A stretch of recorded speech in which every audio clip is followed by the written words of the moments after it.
أعوذ بالله من الشيطان اللعين الرجيم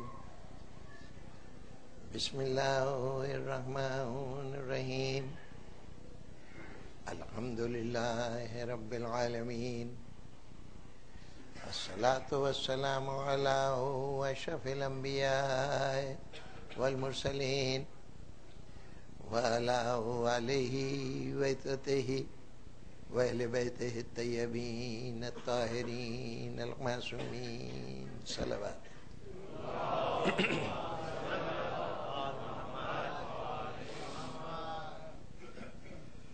سامعین گرامی، امیر المومنین علی بن ابی طالب علیہ السلام کے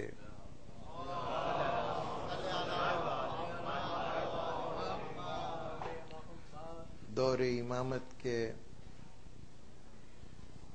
وہ ایام کے جن کو زمانے نے آپ کا زمانہ خاموشی قرار دیا، اس کے اوپر گفتگو کرتے ہوئے خواہش یہ تھی کہ کچھ تھوڑی سی بات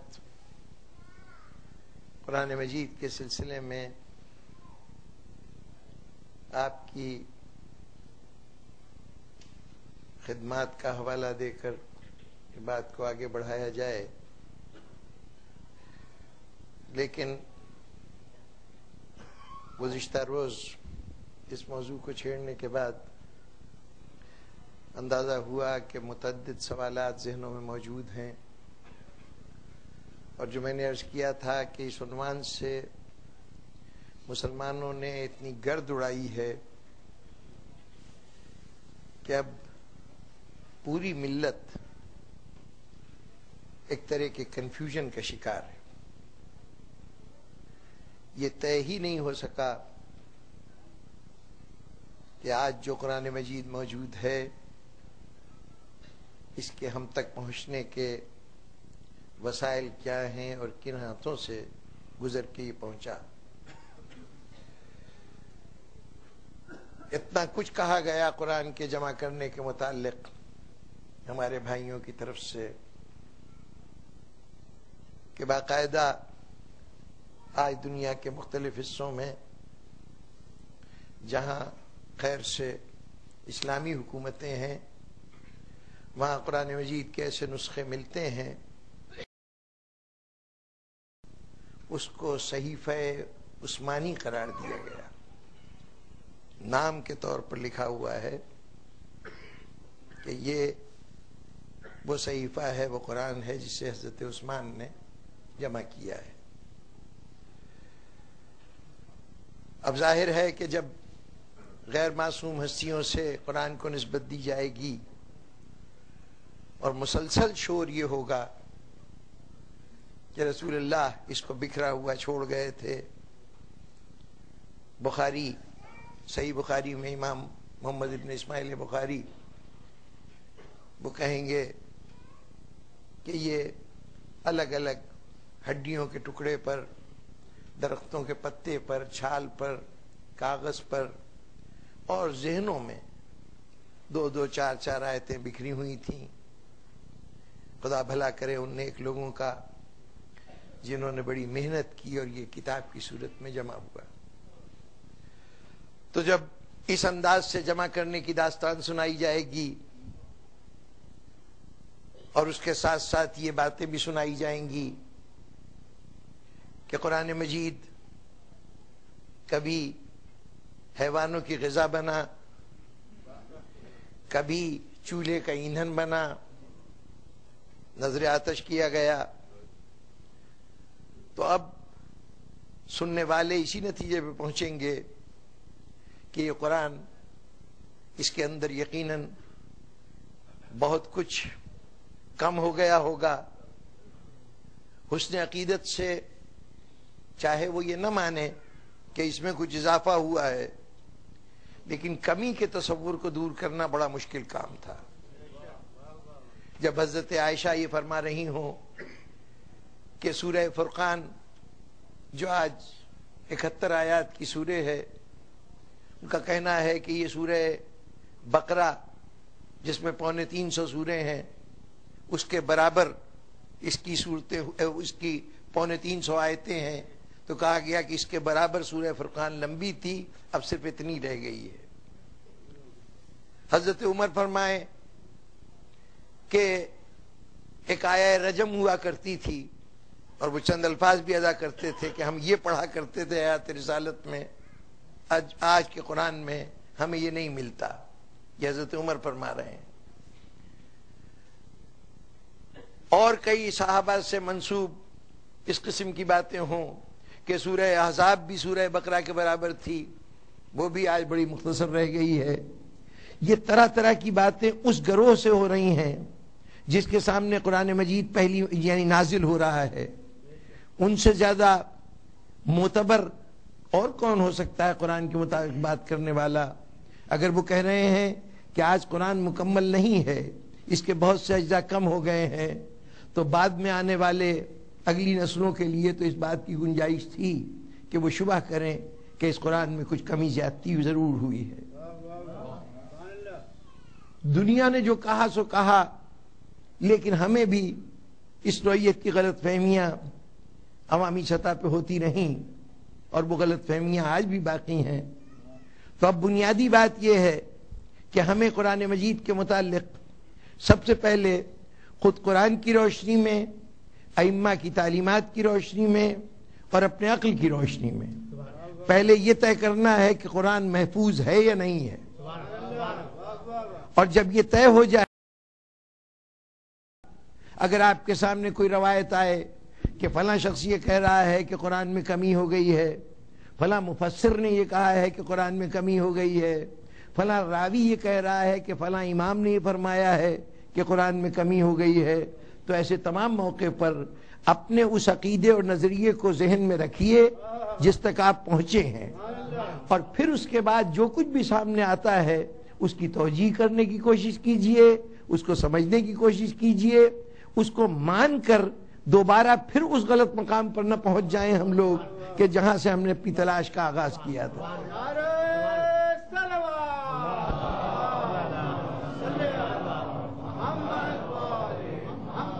تو اب یہ طے کیا ہے کہ جو باقی 3 دن ہیں میرے پاس، اس میں جناب امیر علیہ السلام کی خدمات کے حوالے سے 1 دن تو بہر طور مجھے رکھنا ہے تاکہ موضوع کے تقاضے پورے ہو سکیں اور یہ احساس دلانے میں کامیاب ہو سکوں کہ علی ابن ابی طالب نے ان ایام میں کیا کیا۔ وہ فقط ایک بہت معمولی جز ہوگا علی کے کارناموں کا، لیکن اس کی عظمت کا احساس انشاءاللہ جب تفصیلات سنیں گے تو یقیناً ہو جائے گا۔ لیکن اس منزل تک پہنچنے تک اگر کچھ الجھنوں اور سوالوں کا جواب ہو سکے، یا کم از کم بنیادی طور پر مسئلے کو سمجھایا جا سکے، تو میں سمجھوں گا کہ وہ میرے گفتگو کا حاصل ہے اور میں اپنے مقصد میں کامیاب ہوا۔ آج یہ دعویٰ ہے کہ قرآن مجید جب دنیا میں ہمارے سامنے موجود ہے تو یہ فلاں کی کوششوں کا نتیجہ ہے، فلاں کی کوششوں کا نتیجہ ہے۔ میں عرض کر چکا کہ 27 روایتیں ہمارے ایک عالم نے جمع کی، جو ہمارے بھائیوں نے جمع قرآن کے سلسلے میں بیان فرمائیں۔ ان میں سے کسی ایک روایت کو مانیے تو باقی ساری روایات غلط ہو جاتی ہیں۔ لیکن آئیے اس مسئلے کو پھر ایک مرتبہ دیکھیں۔ کہا جا رہا ہے ہم نے قرآن، ہماری فلاں شخصیت نے اس کو جمع کیا، فلاں نے اس کو جمع کیا، کسی نے بھی جمع کیا ہو۔ میرا پہلا سوال یہ ہے کہ یہ بتائیے، اس بات پہ متفق ہو جائیے کہ صحابہ اکرام میں سے جس نے بھی قرآن کے سلسلے میں کچھ کیا ہے اس نے کیا کیا ہے؟ قرآن مجید اس نے کیا کیا ہے؟ قرآن جمع کیا ہے۔ پہلی بات کہ یہ کہا جائے کہ قرآن جمع کیا ہے۔ جمع کرنے کا کیا مطلب ہے؟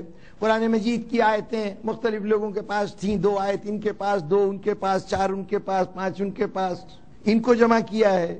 اگر ان کو جمع کیا ہے تو پھر پہلا سوال یہ ہے کہ یہ ان کی ترتیب کس نے دی؟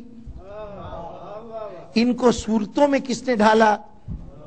یعنی جو قرآن مجید میں سورے ہیں، جب 2 4 آیتیں آئیں گی تو 350 سوروں کا 350 آیتوں کا ایک سورہ تو نہیں بن سکتا۔ وہ کون سا طریقہ تھا، کون سا قاعدہ تھا جس کے تحت آنے والی آیت کے متعلق یہ فیصلہ کیا گیا کہ یہ سورہ الحمد کی آیت ہے، یہ سورہ بقرہ کی آیت ہے؟ کون سا طریقہ تھا جس سے آپ نے جمع کیا؟ اس کا تعین کس نے کیا کہ یہ فلاں سورے کی آیت ہے؟ دو روایتیں صحیح بخاری میں جمع قرآن کے متعلق ہیں۔ اس کے اندر ایک روایت میں کہا کہ جب قرآن جمع کیا جا رہا تھا حضرت ابوبکر کے زمانے میں، تو زید ابن ثابت ایک شخصیت تھے، اب یہ تفصیلات بیان کرنے کا وقت نہیں ہے، نام بتائے جا رہا ہوں، اگر موقع ملے تو خود تلاش کر لیجئے گا۔ صحیح بخاری نے کہا کہ زید ابن ثابت کو حضرت ابوبکر کے زمانے میں متعین کیا گیا کہ وہ قرآن مجید کو جمع کریں۔ انہوں نے دو آیتیں، اسی طرح سے چار آیتیں، ایک آدمی سے اگر دو آیتیں ملتی تھیں تو پھر تلاش کیا جاتا تھا کہ کوئی دوسرا آدمی بھی آیتیں آ کے سنا دے۔ اس صورت میں اگر دوسرا آدمی کی گواہی دے دیتا، دو گواہیاں ہو جاتی تو وہ اس کو لکھ لیا کرتے تھے۔ ایسی صورت میں الگ الگ آیتیں آ رہی ہیں، دو گواہیوں کی صورت میں آپ رکھتے جا رہے ہیں، یہ سورہ کیسے بنے گی؟ یہ سوال اپنی جگہ پہ موجود ہے، لیکن آگے بڑھیے کہ یوں آیتیں آ رہی ہیں۔ اب وہ فرماتے ہیں کہ سورہ توبہ میں جو قرآن مجید کا 10واں سورہ ہے، اس کے اندر دو آیتیں، آخر کی دو آیتیں وہ کسی کے پاس سے نہیں ملی، صرف ایک شخصیت جناب خزیمہ ابن ثابت تھے، ان کے پاس یہ دو آیتیں برآمد ہوئیں۔ اب ان دو آیتوں کے لیے پہلے تو یہ جو کہا جا رہا ہے کہ یہ سورہ توبہ کی آخری دو آیتیں تھیں جو کسی اور سے نہیں ملی سوائے خزیمہ ابن ثابت کے۔ جب دو آیتیں آپ کے سامنے آئیں تو کس نے بتایا کہ یہ سورہ توبہ کی آیتیں ہیں؟ اور یہ آخری آیتیں تھیں، یہ بھی آپ کو کسی نے بتایا۔ اب اس کے آگے کیا ہوا وہ قصہ اپنی جگہ پر، یعنی ہوا یہ کہ ان دو آیتوں کے لیے دوسرے گواہ نہیں ملے، تو جن سے یہ دو آیتیں ملی تھیں خزیمہ ابن ثابت، ان کے لیے ایک حدیث نظر سے گزری کہ حضور نے فرمایا ہے کہ خزیمہ ابن ثابت جو ہیں وہ ذو شہادتین ہیں، ان کی ایک شہادت دو کے برابر ہے۔ چنانچہ اس بنیاد پر اس دو آیتوں کو قبول کر لیا گیا۔ سورہ توبہ کی 128ویں 129ویں آخری دو آیتیں یہ اس طرح شامل ہوئیں۔ اس قسم کی روایت کی بنیاد کا نتیجہ کیا ہوا کہ آپ کے ہاں اس ملک میں سن کوئی یوں سمجھیے کہ 70s کے آخر میں ایک شخصیت یہاں پیدا ہوئی تھی جس کا نام تھا خلیفہ رشاد، مصر کے ایک صاحب تھے۔ انہوں نے قرآن مجید کے سلسلے میں ایک بہت بڑا کام کیا تھا کہ کمپیوٹر کی مدد سے قرآن مجید کے الفاظ کا مجموعہ تیار کیا، تمام حروف کتنے ہیں اور آیتیں کتنی ہیں، اور سارا حساب کتاب کرنے کے بعد انہوں نے انکشاف کیا کہ قرآن مجید میں 19 کا لیٹر کا جو عدد ہے یہ بار بار ریپیٹ ہو رہا ہے۔ اس کے لیے بہت سے حوالے دیے، ایک پوری کتاب لکھی جس کا نام ہی تھا کہ میتھمیٹیکل میریکلز آف قرآن، اور یہ کتاب اس زمانے میں بہت شہرت پا گئی۔ ان کو سعودی حکومت کی طرف سے باقاعدہ دعوت بھی دی گئی، ان کو بہت سے اعزازات سے نوازا گیا۔ جب بہت کچھ واہ واہ و سبحان اللہ ہوئی تو عموماً ایسی کیفیت میں جن کا کھوکھلا علم ہوتا ہے وہ جلدی ہی ذہنی توازن کھو بیٹھتے ہیں۔ یہی نتیجہ خلیفہ رشاد کے ساتھ ہوا۔ انہوں نے کہنا شروع کیا کہ میں اللہ کی طرف سے میسنجر آف گاڈ بن کے آیا ہوں۔ میسنجر کا ترجمہ تھا رسول۔ انہوں نے کہا میں نبی نہیں ہوں، پروفٹ نہیں ہوں، میں میسنجر ہوں، یعنی اللہ کا رسول ہوں۔ دعوی رسالت کیا تو پھر وہ مسلمان جو ہر مسئلے کا حل شمشیر و سنان سے کرتے ہیں، انہوں نے ایک دن ان کو یہاں پہ قتل کر دیا۔ 1983 میں 1989 میں ان کا قتل ہوا۔ یہاں فقراء کی کوئی جماعت تھی بلیک مسلمانوں کی، ان کے اوپر الزام لگایا گیا کہ انہوں نے قتل کر دیا۔ بار طور وہ کیفر کردار کو پہنچے۔ انہوں نے جو اپنی تحقیقات فرمائی تھیں اس میں جو انہوں نے میتھمیٹیکل میریکل آف قرآن بنائے تو اس میں ان کی کچھ ٹیکنیکل دشواریاں ایسی پیش آئیں کہ سورہ توبہ کی آخری دو آیتیں اڑ گئیں اور اس سے وہ نتیجہ نہیں نکل رہا تھا جو وہ نکالنا چاہتے تھے۔ انہوں نے کہا کہ جناب یہ خزیمہ ابن ثابت کی ایک گواہی سے لیا گیا ہے، یہ در حقیقت قرآن ہے ہی نہیں، یہ دونوں آیتیں اس میں اضافہ کی گئی ہیں۔ اگر کسی کو دلچسپی ہو آپ میں سے، خاص طور پہ نوجوانوں کو، تو اپنے کمپیوٹر پہ جائیے اور submission.org یہ ان کی سائٹ ہے، اس کے اوپر جائیے، یہاں پر آپ کے ہاں ان کا کیا ہوا انگریزی کا ترجمہ قرآن مجید کا بڑے تکلف سے چھاپا ہوا، بہت خوبصورت، میں نے بہت سے مومنین کے گھروں میں دیکھا کہ صاحب دیکھیے کتنا خوبصورت ترجمہ ہے۔ انہوں نے یہ غور ہی نہیں کیا کہ یہ ترجمہ کن صاحب نے کیا ہے اور کس لیے کیا ہے۔ ان کا کہنا یہ تھا کہ یہ قرآن مجید کا اتھورائزڈ ورژن ہے۔ جو ترجمہ ہے دراصل یہاں عیسائیت کے جو تصورات تھے اس سے وہ اتنے متاثر تھے کہ چونکہ بائبل کے لیے خاص طور پہ انجیل کے لیے یہ لفظ رائج ہوتا ہے کہ یہ سینٹ جیمز کا اتھورائزڈ ورژن ہے اور یہ کنگ فلاں چارلز یا کون سے کنگ کا اتھورائزڈ ورژن ہے، وہ کچھ اتھورائزڈ ورژن ہے۔ تو انہوں نے کہا یہ اتھورائزڈ ورژن ہے۔ اتھورائزڈ ورژن کا کیا مطلب ہے؟ ہو اتھورائزڈ یو؟ اس کا جواب انہوں نے دیا کہ جس نے یہ نازل کیا ہے قرآن اس نے مجھے اتھورائز کیا ہے، یعنی خدا نے مجھے اتھورائز کیا ہے کہ میں یہ ترجمہ کروں۔ دوسرے لفظوں میں ان کا کہنا یہ تھا کہ اگر قرآن انگریزی میں نازل ہوتا تو یہ نازل ہوتا جو میں تمہیں دنیا کے سامنے پیش کر رہا ہوں۔ وہ ورژن موجود ہے، اکثر تقسیم کیا جاتا ہے ان کی طرف سے، اب بھی موجود ہیں ان کے ماننے والے۔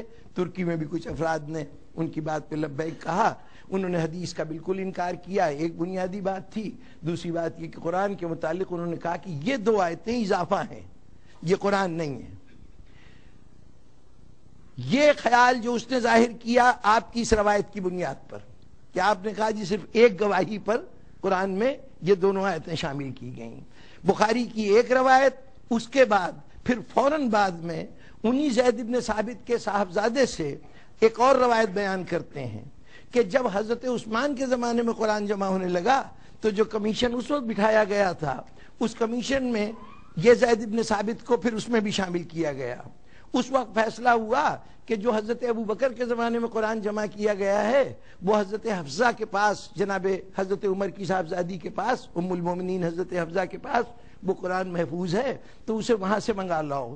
اس کو رکھا گیا کہ اس کی کاپیاں تیار کی جائیں۔ جب کاپی تیار کر رہے تھے، صحیح بخاری کے یعنی سمجھیے کہ ترجمہ کر رہا ہوں خلاصے کے ساتھ، جب اس کا ترجمہ پڑھا جانے لگا، وہ اس کا لکھا جانے لگا، اس کی کاپیز تیار کر رہے تھے، تو اچانک انکشاف ہوا کہ سورہ احزاب کی 123ویں آیت نہیں ہے۔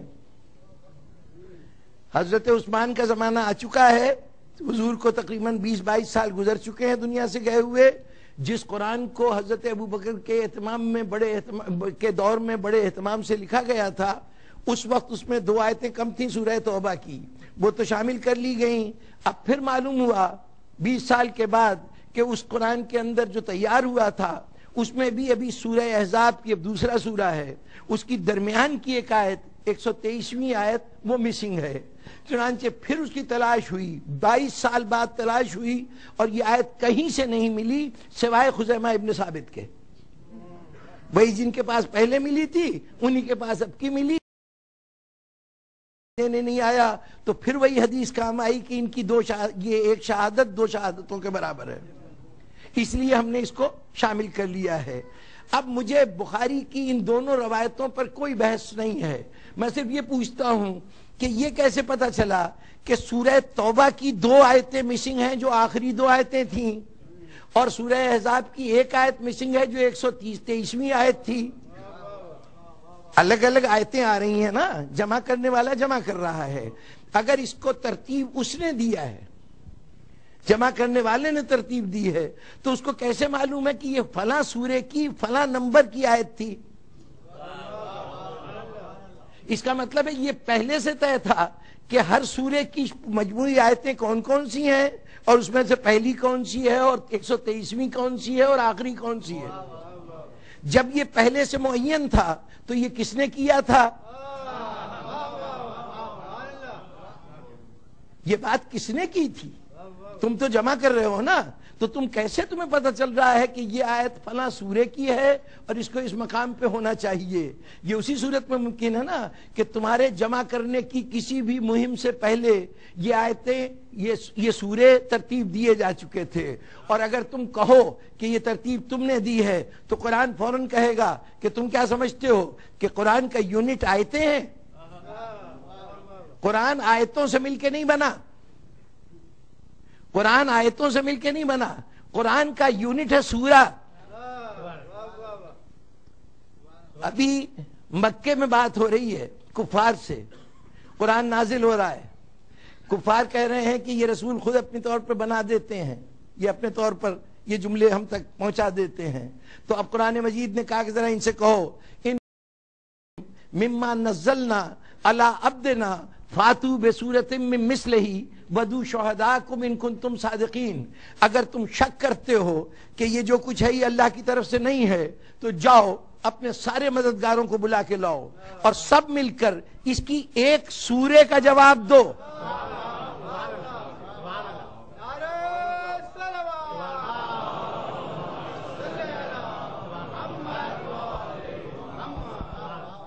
اس کی ایک سورے کا جواب دو۔ اس کا مطلب یہ ہے کہ کفار کے لیے بھی قرآن سوروں کا مجموعہ تھا، مسلمان کے نزدیک بھی سوروں کا مجموعہ تھا۔ قرآن چیلنج کر رہا ہے تو سورے کا جواب مانگ رہا ہے، آیت کا جواب نہیں۔ تو جب سورے حیات رسالت میں بن چکے تھے، ہر سورے کی شکل بنائی جا چکی تھی جس جس آیت کو شامل کرنا تھا، تو اب آپ یہ تو کہہ نہیں سکتے کہ قرآن ہم نے ترتیب دیا۔ حضور قرآن کو ترتیب دے چکے تھے، اب آپ کہیے کہ نہیں ترتیب دے دی تھی، سورے بھی ساری موجود تھیں، لیکن ان سوروں میں پہلا سورہ کون سا ہو، دوسرا کون سا ہو، تیسرا کون سا، یہ ہم نے کیا۔ اگر یہ کیا تو یہ کوئی کارنامہ نہیں ہے، یا تو اس کے پیچھے کوئی لاجک آپ نے استعمال کیا ہو کہ صاحب ہم نے اس طریقے سے ترتیب دی ہیں، تب تو چلیے ہم سوچیں کہ بڑی آپ نے محنت فرمائی ہے۔ اگر صورتحال یہ رہی کہ آپ کے سامنے صورتیں آتی رہیں، وہ ایک کے اوپر دوسری رکھتے چلے گئے اور آخر میں سارے کو کہہ کے جس شکل سے بھی رکھی گئی تھی کہا جناب یہ حاضر ہے قرآن، اگر ایسے کیا ہے تو یہ تو بائی چانس ہے کہ اس میں ایک ترتیب ہو گئی۔ اس چانس پر آپ کے سر پہ کوئی سہرام نہیں باندھ سکتے، لیکن میں چانس کا بھی قائل نہیں ہوں۔ اگر قرآن مجید میں موجودہ ترتیب بائی چانس ہو گئی کہ آپ نے صورتیں جمع کرتے گئے اور سب کو لے کے ایک جگہ جب کمپائل کیا تو اس میں سے کوئی پہلی ہو گئی، کوئی دوسری ہو گئی، کوئی تیسری ہو گئی، جی یہ بائی چانس ہوا؟ جی نہیں، یہ بائی چانس بھی نہیں ہوا۔ اسی بخاری کی روایت ہے، یہ قرآن جمع کرنے کی روایت شروع کہاں سے ہوئی؟ حضرت ابوبکر کے 6 مہینے کے بعد یمامہ کا علاقہ ہے جو موجودہ ریاض، جہاں دارالحکومت ہے اس وقت موجودہ سعودی حکومت کا، وہاں پر نجد صوبہ ہے ان کا، اس میں یہ یمامہ کا علاقہ ہے۔ تو اس یمامہ کے علاقے میں ایک شخصیت تھی مسیلمہ کذاب۔ یہ مسیلمہ جو تھا اس نے دعوی نبوت کیا اور کہا کہ رسول اللہ حجاز کے نبی تھے اور میں یہاں نجد کا نبی ہوں۔ حیات رسالت میں اٹھا تھا لیکن اس کے بعد جلدی خاموش ہو کے بیٹھ گیا تھا، بعد رسالت اس نے پھر آواز بلند کی کہ میں نبی ہوں اور آدھی آدھی تقسیم کر لیا مملکت اسلامیہ کو۔ تو اس کے اوپر حضرت ابوبکر نے فوجیں بھیجیں 6 مہینے کے بعد، وہ فوجیں وہاں گئیں، فوجوں کے نتیجے میں وہاں پر بہت سے لوگ 1200 مسلمان مارے گئے، اور یہ 1200 صحابہ کرام تھے جو وہاں پر اس جنگ کے دوران مارے گئے۔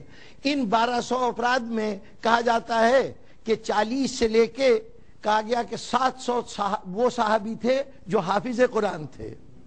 جب وہ مارے گئے تو اب امام بخاری بیان کرتے ہیں کہ حضرت ابوبکر اس روایت کے راوی ہیں کہ میرے پاس عمر آئے اور انہوں نے کہا کہ اگر آج اس جنگ میں اتنے حافظان قرآن مارے گئے، اگر کوئی اور لڑائی ہو گئی اور اس میں کچھ اور حافظ مارے گئے تو ہوتے ہوتے قرآن کے حافظان ناپید ہو جائیں گے تو قرآن ناپید ہو جائے گا، اس لیے اس قرآن کو جمع کر لیا جائے۔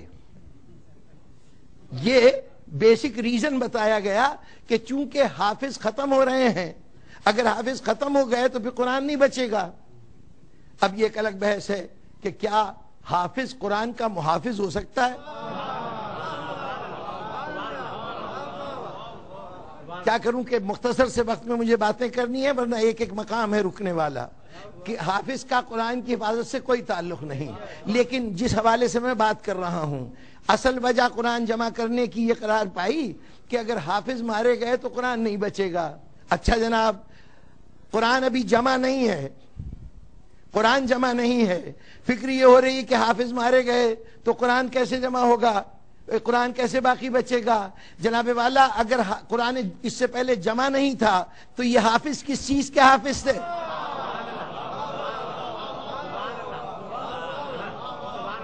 ذرا غور فرمائیے۔ یہ حافظ کیا چیز تھی جس کی وجہ سے حافظ کہلا رہے تھے؟ کیا یاد کیا ہوا تھا؟ اور صرف یہی نہیں، یہ تو حضرت عمر کا زمانہ ہے. ہم نے دیکھا ہے کہ اگر حضرت عثمان کے زمانے میں قرآن جمع ہوا تو اس سے پہلے ماشاءاللہ سے مسلمانوں نے ایک نماز ایجاد کر لی تھی جس میں پورا قرآن پڑھا جاتا تھا.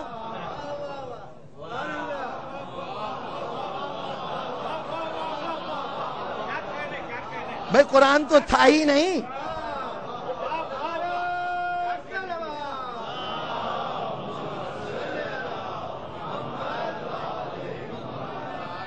قرآن تو تھا ہی نہیں. یہ تراویح میں کیا پڑھتے تھے تم؟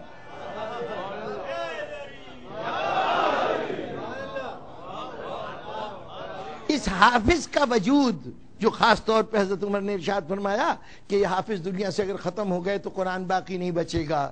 تو اب یہ حافظ جو تھے یہ کس چیز کے حافظ تھے؟ اگر شاید کوئی کہے کہ جناب تھے تو حافظ لیکن ان کے ہاں کوئی ترتیب نہیں تھی، کوئی صورتیں یاد تھی، یعنی انہوں نے صورتیں یاد کر رکھی تھیں، وہ شروع سے لے کے آخر تک قرآن پڑھ دیتے تھے. جب یہ شروع سے آخر کا لفظ استعمال ہوگا تو پھر ان صورتوں میں بھی ترتیب ضروری ہے. اور سچی بات یہ ہے کہ آج کوئی شخص آئے اور آ کے کہے کہ میں قرآن کا حافظ ہوں، چلیے قرآن کے حافظ کی بات نہیں کرتے. ایک صاحب آئیں بات بات پہ غالب کا شعر سنائیں، جی کوئی مسئلہ ہو فوراً غالب نے یہ شعر کہا ہے، غالب نے یہ شعر کہا ہے. اب اس کو دیکھ کر کوئی شخص کہے کہ یہ غالب کے حافظ ہیں، کہا کہ بھئی حافظ کا تو فیصلہ ہم نہیں کر سکتے. یہ تو ضرور ہے کہ ان کو غالب کے بہت شعر یاد ہیں لیکن یہ غالب کے حافظ نہیں ہم کہہ سکتے. کیوں نہیں کہہ سکتے؟ بھئی غالب کے حافظ کہنا ہے تو ہم دیوان لے کے بیٹھتے ہیں، دیوان کے پہلے شعر سے شروع کریں، آخر تک پڑھتے جائیں، تب ہم کہیں گے کہ حافظ تھے. درمیان سے پڑھ کر چاہے کوئی پورا قرآن 10,000 مرتبہ پڑھ جائے، دنیا میں کوئی طریقہ نہیں ہے کہ یہ فیصلہ ہو سکے کہ یہ حافظ ہے. جبکہ ملت اسلامیہ کی صورتحال یہ ہو کہ مسلمانوں میں ہر کلمہ پڑھنے والا پارشل حافظ تو ہر شخص تھا. اس لیے کہ نماز واجب میں آپ کو شریعت نے تقاضا کیا کہ جو 2 صورتیں پڑھنی ہیں، ایک تو سورہ الحمد ہے اور پہلی 2 رکعتوں میں ایک دوسری سورہ پڑھنی ہے. اس میں آپ آزاد ہیں، جو دل چاہے سورہ پڑھیں، لیکن نماز واجب ادا کرتے ہوئے ان صورتوں میں آپ کتاب سامنے نہیں رکھ سکتے، تحریر سامنے نہیں رکھ سکتے. صورتوں کو زبانی پڑھیے تو کم از کم 2 صورتوں کی حد تک تو ہر مسلمان حافظ ہے. پارشل حفظ نہیں، اور اگر مکمل حفظ ہے تو مکمل حفظ کا پتہ ہی تب چل سکتا ہے کہ شروع سے لے کے آخر تک پڑھے. کوئی نہ کوئی شروع ہو جہاں سے وہ شروع کرے. اب یہ اسی صورت میں ممکن ہے کہ پورا قرآن ابتدا سے انتہا تک ایک کتابی شکل میں موجود ہو، تبھی وہ حفظ کیا جا سکتا ہے.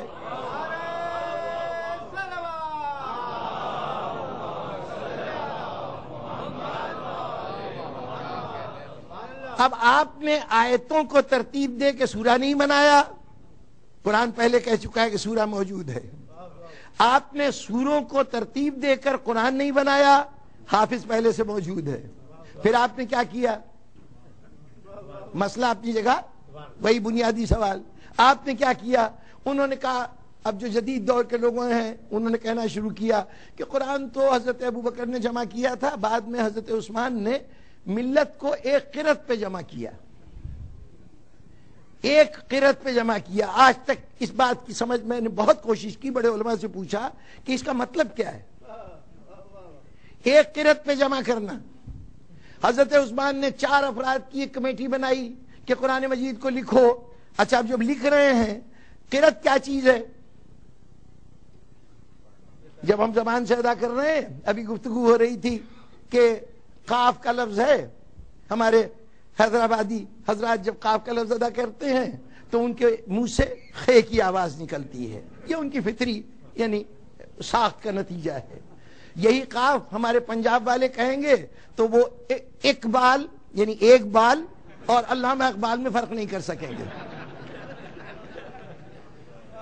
ان کے ہاں قاف اور کاف دونوں ان کے لیے یہ آواز ہے. یہی قاف جب دبئی میں پہنچتا ہے تو وہاں ایک اسٹیٹ ہے جس کا اصل نام ہے شارقہ، لیکن کہا جاتا ہے شارجہ. وہاں قاف جیم میں بدل جاتا ہے. عراق جائیے وہاں بھی قاف جیم میں بدل گیا کہ وہاں قاسم کے لیے لفظ ہے جاسم. وہ اچھا جو مصر کا علاقہ ہے اور بلکہ سعودی عرب کا بھی بیشتر علاقہ علاوہ حجاز کے، کہ وہ لوگ جب قاف کہتے ہیں تو گاف کہتے ہیں.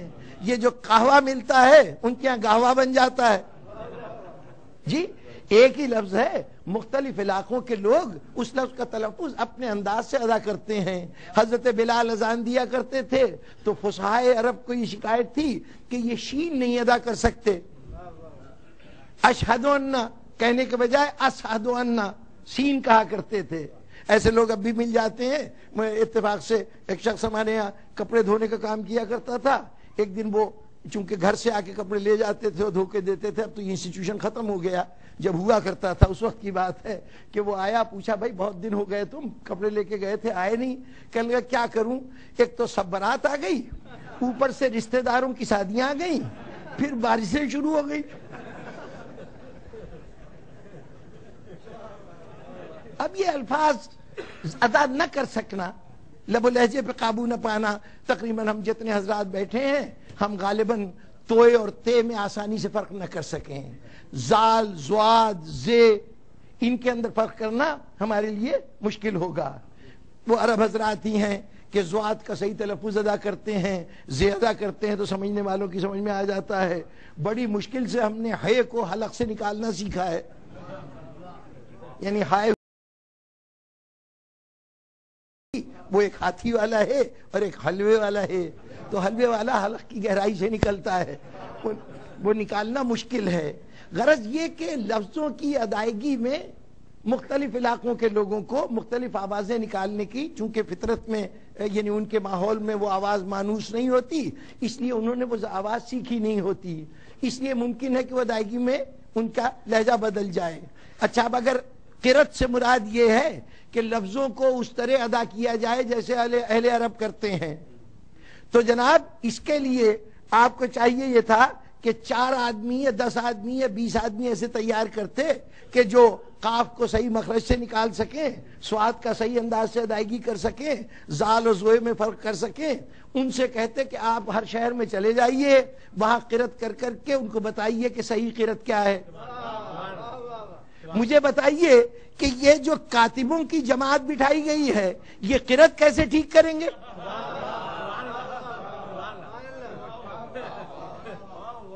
یہ جو کمیٹی قرآن جمع کر رہی ہے یہ اگر قرت ٹھیک کرنے کے لیے جمع کر رہی تو قرت کے واسطے یہ کون سا طریقہ ہے؟ قرت تو ادائیگی کا مسئلہ ہے نا. تو جیسے بھی قرت کا مسئلہ ہو اس طریقے سے آپ جا کے بتائیے، پڑھ کے بتائیے کہ یہ لفظ یوں ادا کرو. کوئی طریقہ نہیں ہے کہ لکھ کے بتایا جا سکے کہ قاف کو کیسے ادا کرو، زواد کو کیسے ادا کرو. یہ تو ادا کر کے بتایا جا سکتا ہے. اچھا یہی صحیح بخاری ہے کہ کسی مسئلے کا کوئی حل سمجھ میں ہی نہیں آتا. یہی صحیح بخاری 2 روایتیں بیان کرتی ہے قرت کے متعلق. ایک روایت یہ ہے کہ ایک دن حضرت عمر کہیں سے گزر رہے تھے، ایک شخص کو دیکھا قرآن مجید پڑھ رہا ہے. ان کو احساس ہوا کہ یہ غلط پڑھ رہا ہے. اس نے کہا تم غلط پڑھ رہے ہو. اس نے کہا نہیں، میں نے تو رسول اللہ سے ایسے ہی سنا ہے. حضرت عمر نے اپنی چادر اتاری اور اس کے گردن میں ڈال کے اس کو بل دیا، یعنی باقاعدہ اس سے رسی بنا لی اور اس کو گھسیٹتے ہوئے بارگاہ رسالت میں آئے. یا رسول اللہ یہ غلط قرآن پڑھ رہا تھا اور کہہ رہا تھا کہ آپ نے ہی اس کو سکھایا ہے. حضور نے کہا اچھا بھائی پڑھو بھائی، کیا پڑھ رہے تھے؟ اس نے قرآن پڑھا. حضور نے کہا ہاں میں نے اسی طرح سکھایا ہے. تو حضرت عمر نے کہا کہ آپ نے مجھے تو دوسرے طریقے سے سکھایا ہے. کہا اچھا تم پڑھو، کیسے پڑھ رہے تھے؟ چنانچہ حضرت عمر نے پڑھا جو مختلف طریقہ تھا. رسول اللہ نے کہا ہاں تم ٹھیک کہتے ہو، میں نے اس طرح بھی سکھایا تھا. عمر نے کہا کیا مطلب، وہ بھی آپ نے سکھایا تھا یہ بھی سکھایا تھا؟ کہا تمہیں نہیں معلوم اللہ نے قرآن کو 7 قرتوں میں نازل کیا ہے. 7 قرتوں میں نازل کیا ہے. اور دوسری روایت میں ارشاد فرمایا کہ اللہ کا فرشتہ جبرائیل میرے پاس آیا. حضور فرما رہے ہیں کہ میرے پاس آیا. اس نے جب قرآن پڑھا تو میں نے کہا کہ یہ قرآن تو اہل زبان یہاں کے جو عرب کے لوگ ہیں، حجاز کے لوگ، وہ تو ادا کر لیں گے، لیکن میری امت میں بہت سے لوگ ہیں جن کے لیے قرآن کو اس طرح پڑھنا بہت مشکل ہوگا. تو جبرائیل نے ایک اور طریقہ بتایا کہ اچھا اس طرح بھی پڑھ سکتے ہو. حضور نے کہا کہ یہ کافی نہیں ہے، لوگوں کے لہجے اس سے بھی مختلف ہیں، تو ایک اور طریقہ بتایا. ہوتے ہوتے 7 طریقوں سے قرآن پڑھنا بتایا، 7 قرأتوں میں قرآن پڑھنا بتایا. اب میری امت کی آسانی کے لیے اللہ نے قرآن کو ان 7 قرأتوں میں نازل کیا ہے. امت جس طرح سے ان میں سے جس طریقے سے چاہے پڑھ لے اس کا پڑھنا صحیح ہوگا. یہ قرآن کہہ رہا ہے، یہ صحیح بخاری کہہ رہی ہے کہ یہ قرآن کے سلسلے میں صورتحال ہے. اچھا جناب، قرآن 7 قرأتوں میں نازل ہوا اس لیے کہ امت کو سہولت رہے اور مختلف دنیا جس طرح سے قرآن پڑھ سکیں اور وہ قرآن کو پڑھ لیا کریں، قرآن سے لا تعلق نہ ہو جائیں، جس طریقے سے بھی دل چاہے پڑھ لیں، یعنی کم از کم ان 7 طریقوں میں سے. یہ ارشاد رسالت ہے. امت کو یہ سہولت اللہ نے رسول کی پرزور فرمائش پہ دی ہے. جب رسول کی فرمائش پر یہ سہولت دی گئی ہے تو اب اس مرحلے پر ہم سے کہا گیا کہ حضرت عثمان کا کارنامہ یہ ہے کہ انہوں نے ملت اسلامیہ کو ایک قرأت پر جمع کیا. رسول کے پرزور اصرار پر اللہ نے ملت اسلامیہ پہ رحم کھاتے ہوئے 7 قرأتوں کی تعلیم دی. حضرت عثمان کہتے نہیں، ایک قرأت کے اوپر میں جمع کروں گا. مسلمان بجائے اس کے کہ اس بدعت کے اوپر ان کو سزا دیتا، کہہ رہا ہے کہ جناب بڑا کارنامہ کیا، ایک قرأت پہ جمع کیا.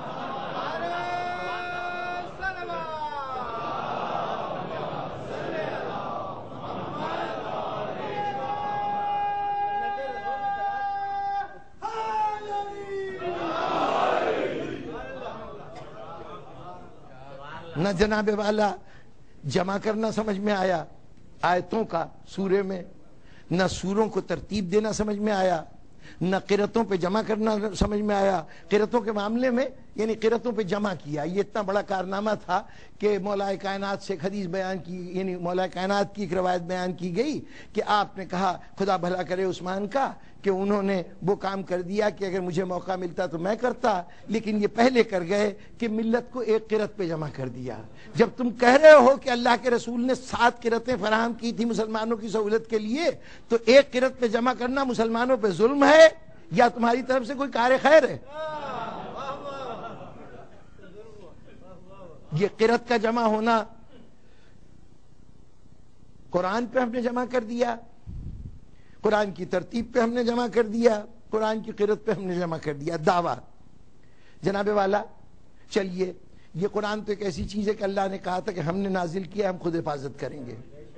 جی اس کے لیے بھی آیت موجود ہے کہ اس کا پڑھوانا ہماری ذمہ داری ہے، اس کی قرأت ہماری ذمہ داری ہے، اس کو جمع کرنا ہماری ذمہ داری. اللہ کا ارشاد ہے قرآن مجید میں. اللہ کہہ رہا ہے اس کو میں ذمہ دار ہوں، اس کی ذمہ داری تو اللہ نے لے رکھی ہے. آج ظاہر ہے کہ قرآن موجود ہے تو ہم یہ کہنے میں حق بجانب ہیں کہ یہ تو اللہ نے جمع کیا ہے. اس کے لیے اب ایک جو چیز جس کے اللہ کہہ رہا ہے کہ میں جمع کرنے کا ذمہ دار ہوں، محفوظ رکھنے کا ذمہ دار ہوں. اب آج کوئی شخص کہے یہ میری وجہ سے محفوظ ہے، کل کو کوئی صاحب اٹھے کہیں یہ سورج میں نکالتا ہوں، کیا بگاڑ لیجئے گا بھائی؟ وہ کہے کہ جناب یہ دیکھیں اتنے بج گئے ابھی، اور اگر وہ 2 منٹ میں سورج نکال دے تو کیا سیرا اس کے سر باندھیے گا؟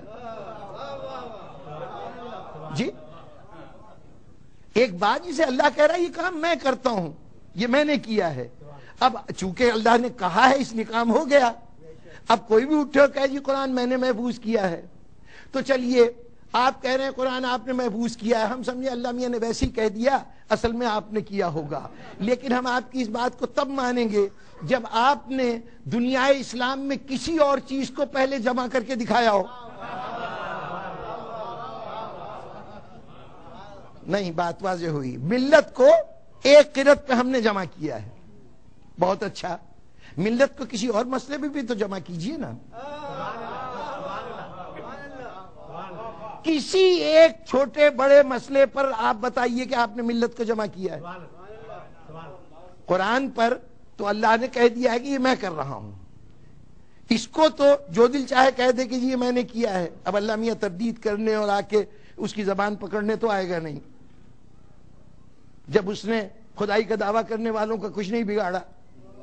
یعنی اس لیے نہیں کہ اختیار نہیں رکھتا تھا، اسے معلوم تھا کتنے دن کی بات ہے، کر لینے دو۔ اگر آپ کہہ رہے ہیں جی ہم نے جمع کیا ہے، تو اللہ کو معلوم ہے میں نے انسان کو عقل بھی دی ہے، وہ خود ہی دیکھ لے گا کہ اس دعوے کی حقیقت کیا ہے۔ تو اس دعوے سے تو آپ کے ابھی تو دعویٰ ہے، اس کی دلیل کیا ہے؟ کسی ایک مسئلے پر آپ نے امت کو جمع کیا ہو۔ ارے جناب، خاص طور پر جس کو جامع قرآن کہتا ہے، وہ اپنی حکومت پر لوگوں کو جمع نہ کر سکا۔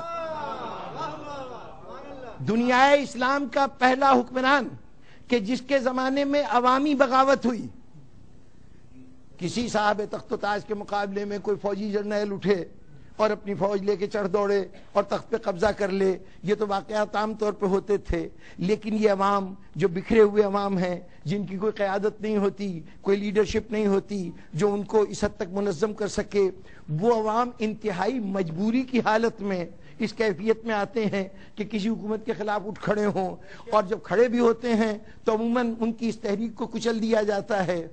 یہ پہلا موقع ہے اسلام میں کہ حکومت کے خلاف بغیر کسی لیڈرشپ کے، بغیر کسی کمانڈ کے ماسز نے احتجاج کیا ہے، اور وہ احتجاج بڑھتے بڑھتے 40 دن تک گھر کا محاصرہ کر کے حتیٰ خلیفہ کے قتل کے اوپر ختم ہوا۔ جی، آپ اپنے حکومت کے مسئلے پر اپنے عوام کو تو جمع نہیں کر سکے، تو ہم کیسے سمجھیں کہ آپ قرآن پہ ملت کو جمع کر لیں گے؟ ارے رسول نے قرآن ہی تو نہیں چھوڑا تھا، رسول نے کیا کچھ نہیں چھوڑا، ایک حدیث بھی تو تھی جو دین کا ذریعہ تھی۔ دین جو ہے قرآن کے ساتھ ساتھ سنت کے ذریعے سے بھی تو حاصل ہونا تھا نا، کردار رسول سے دین ملتا۔ جی، یہ بھی تو رسول چھوڑ کے گئے تھے۔ کیا تم نے سنت کے اوپر قوم کو جمع کر لیا؟ احادیث رسول کا کوئی مجموعہ بتائیے جس کا 100% صحیح ہونا یقینی ہو۔ کم از کم کچھ تو سنت رسول جمع کر دیتے۔ جی، وہاں پر قوم کو جمع نہیں کیا، اچھا چلیے اس پہ نہیں کیا، نماز پہ جمع کر لیتے، روزے پہ جمع کر لیتے، حج پہ جمع کر لیتے، کسی ایک مسئلے پر ملت اسلامیہ کو ایک نقطے پر ایک طریقے پہ جمع کر لیتے، تو پھر کہتے ہم نے قرآن کی قرأت پہ جمع کیا ہے۔ کوئی واقعہ بتائیے۔ جناب امیر ظاہری طور پر مسند خلافت پہ تشریف فرما ہوئے، بغاوت ہوئی، جناب عائشہ اور ان کے ساتھ طلحہ و زبیر بصرے پہنچ گئے، بصرے کے لوگوں کو اپنے ساتھ ملایا، علی بن ابی طالب ان سے لڑنے کے لیے بصرہ تک گئے، وہ مشہور جنگ ہوئی جس کو جنگ جمل کہتے ہیں۔ علی بن ابی طالب کامیاب ہو گئے، وہ جنگ میں شکست ہو گئی اس پارٹی کو، باغیوں کو۔ اب علی شہر بصرہ میں داخل ہوئے، بصرے کی جامع مسجد میں پہلی مرتبہ علی بن ابی طالب بحیثیت حاکم وقت کے نماز پڑھانے کھڑے ہوئے، نماز پڑھانے کھڑے ہوئے۔ اب یہ وہ علی تو ہے نہیں جس کو حکومتوں نے بالکل کارنر کر دیا تھا، اب تو خود صاحب اقتدار ہیں، چنانچہ بڑے بڑے صحابی جماعت میں شامل ہیں، مسجد بھری ہوئی ہے، سارے نماز پڑھ رہے ہیں، علی نے نماز پڑھائی، بصرے میں علی نے نماز پڑھائی۔ نماز پڑھ کے باہر نکلے مسجد سے صحابہ کرام، ایک صحابی تھے ابو درداء، بڑے معتبر صحابی ہیں، وہ باہر نکلے، انہوں نے کہا کہ آج بعد رسول علی کے پیچھے نماز پڑھی تو ہمیں رسول کی نماز یاد آ گئی۔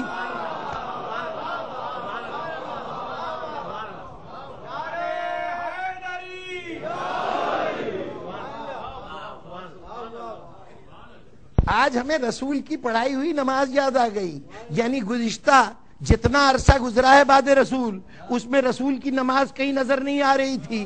تم رسول کی چھوڑی ہوئی نماز کو تو بچا نہیں سکے، قرآن کو کیا بچاؤ؟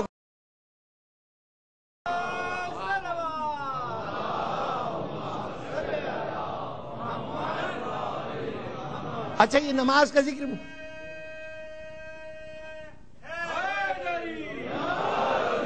نماز کا ذکر میں نے خاص طور پہ اس لیے کیا کہ روزے سال میں ایک دفعہ آتے ہیں، حج زندگی میں ایک دفعہ ہوتا ہے، اگر اس کے مناسک میں اختلاف ہے تو کوئی بات نہیں۔ زکوٰۃ کا معاملہ بھی چند لوگ ہیں جو زکوٰۃ دینے کی اہلیت رکھتے ہیں، ان کے اگر نصاب کا کوئی اختلاف ہو جائے کہ کوئی کسی چیز کی زکوٰۃ دیتا ہے، کوئی کسی شے کی زکوٰۃ دیتا ہے، تو ان کے نصاب الگ الگ ہو سکتے ہیں، وہاں پر حکم صحیح طور پر نہیں پہنچا ہوگا۔ نماز ایک ایسی عبادت تھی کہ میں مکے کی نماز کا ذکر نہیں کر رہا، مکے کی نماز کا ذکر نہیں کر رہا جو کبھی غار حرا، کبھی خانہ کعبہ میں ہوتی تھی، کبھی گھر میں ہوتی تھی، کبھی کسی مسلمان کے گھر میں سب جمع ہو جاتے تھے وہاں نماز ہوتی تھی۔ نہیں، مدینے کی نماز جہاں ساری نماز مسجد نبوی میں ہوتی تھی۔ جی یہ 10 سال جو مدینے میں گزرے ہیں اس میں نماز کوئی اور نہیں پڑھاتا تھا، رسول خود پڑھاتے تھے، کہیں پیچھے کھڑے ہو کے نہیں، سب کے آگے کھڑے ہو کے پڑھاتے تھے۔ اگر مجموعی طور پر مدینے کی 5 نمازوں کی رکعتوں کو کاؤنٹ کیجئے تو کم از کم 72,000 رکعتیں واجب نمازوں کی رسول نے اس 10 سال میں پڑھی ہیں۔ 72,000 رکعتیں رسول نے پڑھی ہیں۔ اچھا اب یہ بھی بحث نہیں کہ رکعتوں میں پڑھتے کیا تھے، ہو سکتا ہے جن کے کان صحیح نہ ہو وہ سن نہ پائے ہوں۔ یہ بھی بحث نہیں کہ رکوع میں کیا پڑھتے تھے، سجدے میں کیا پڑھتے تھے۔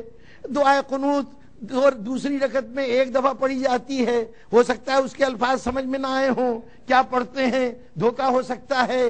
ایک چیز جس کے لیے نہ کان کے سماعت کی طاقت کی ضرورت ہے، نہ کوئی بہت زیادہ مشاہدے کی ضرورت ہے، نہ علم کی ضرورت ہے، صرف یہ دیکھنا ہے کہ رسول جب کھڑے ہوتے تھے تو ہاتھ کہاں ہوتے تھے۔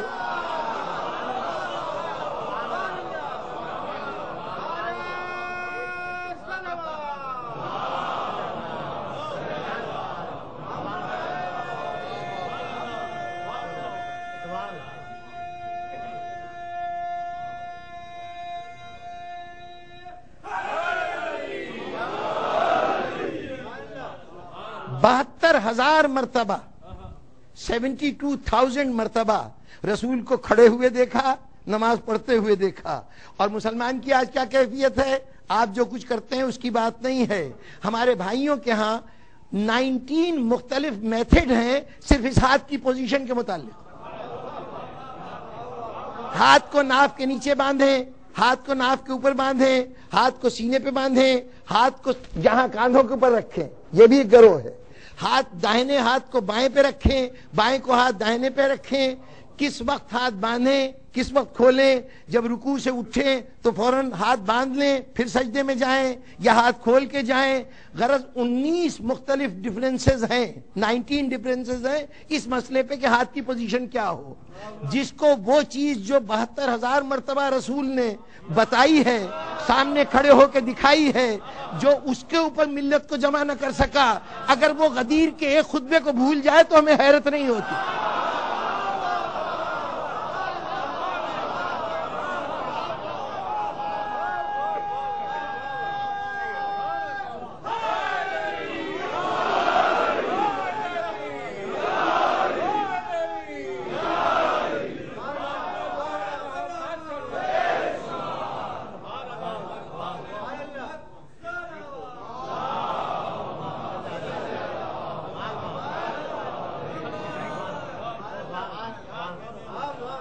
نہ یہ پتہ چلتا ہے کہ تم نے کیا کیا، نہ یہ معلوم ہوتا ہے کہ تم کیپیبل بھی تھے کچھ کرنے کے یا نہیں۔ یہ تو کیپیبلٹی کا سوال ہے نا۔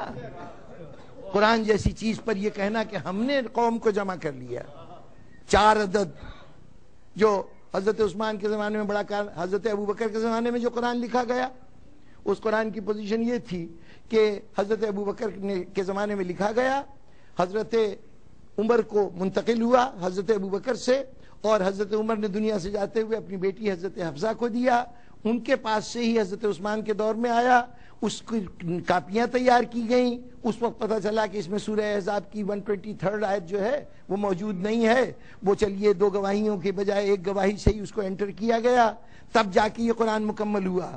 22 سال تک ملت کے 3 اہم افراد کے پاس یہ قرآن موجود رہا، اور اس میں یہ آیت مسنگ رہی۔ اب یا تو کہیے کہ ان لوگوں کو قرآن کے الف بے کا بھی علم نہیں تھا،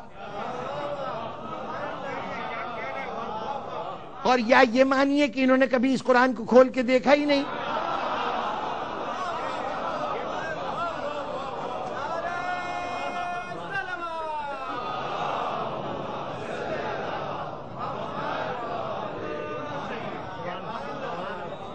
اب جہاں تک اس کا تعلق ہے کہ انہوں نے اس کو دیکھا ہی نہیں، پڑھا ہی نہیں، یہ یعنی جو پہلی بات ہے کہ یہ ان کو پتہ نہیں تھا، وہ بات تو ذرا مشکل سی ہے، بڑی محترم شخصیتیں ہیں، سارا قرآن کے سامنے نازل ہوا ہے، پتہ تو ضرور ہوگا، لیکن اس قرآن کو کبھی کھول کے دیکھا نہیں۔ جب کھول کے انہوں نے نہیں دیکھا، جنہوں نے یہ قرآن لکھوایا تھا، تو ملت کو اس قرآن سے کیا فائدہ پہنچا؟ بھائی پھر اس قرآن سے ہمارا کیا تعلق ہے؟ یہ وی آئی پی قرآن تھا، وی آئی پیز کے پاس رہا، ان کی کسٹڈی میں، اور اس کے بعد جب حضرت عثمان کا دور گزر گیا، یہ اصرار کیا گیا کہ یہ قرآن ہمیں دے دو، جناب حفظہ نے کہا کہ نہیں، میں اسے تمہیں دوں گی نہیں، پرماننٹ بیسس پہ نقل کرنے کے لیے لے لو، بعد میں واپس لے گئیں۔ مروان ابن حکم نے اس قرآن کو منگایا، صحیح بخاری کا وہ اردو ترجمہ جو مولانا وحید الزمان نے کیا ہے، اس کے حاشیے میں یہ بات لکھی ہوئی ہے کہ اس قرآن کو حضرت یہ مروان ابن حکم نے منگوایا، اور منگوانے کے بعد نظر آتش کر دیا، جلا دیا۔ پوچھا گیا کیوں جلا دیا؟ کہا اگر یہ قرآن رہتا تو مسلمانوں میں تفرقہ پیدا ہو جاتا۔ یعنی صرف وہی ایک غلطی نہیں تھی، ابھی نہ معلوم کتنی غلطیاں تھیں کہ اگر ایکسپوز ہو جاتا کہ یہ قرآن کیسا ہے۔ اچھا، اب اس قرآن میں جو اتنے دن غلطی رہی اور پتہ نہیں چلا، ایک غلطی تو حضرت ابوبکر کے دور میں پوائنٹ آؤٹ ہوئی نا کہ سورہ توبہ کی 2 آیتیں تلاش ہو رہی ہیں، نہیں مل رہی، ایک آدمی کے پاس سے ملی، دوسرا کوئی گواہ نہیں۔ ارے قرآن کی کوئی دوسری سورہ ہوتی تو میں سمجھتا کہ چلیے حضرت ابوبکر کی نظر سے نہیں گزری ہوگی، انہیں نہیں یاد ہوگی۔ سورہ توبہ، اس کا دوسرا نام ہے سورہ برات۔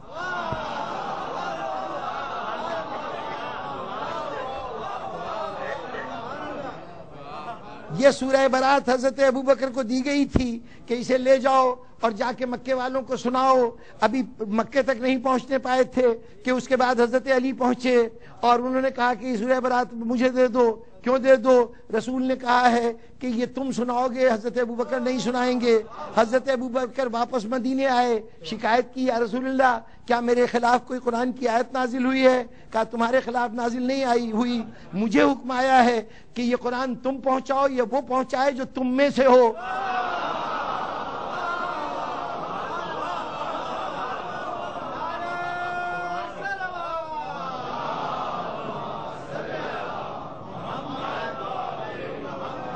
اب میری تو سمجھ میں یہ آتا ہے،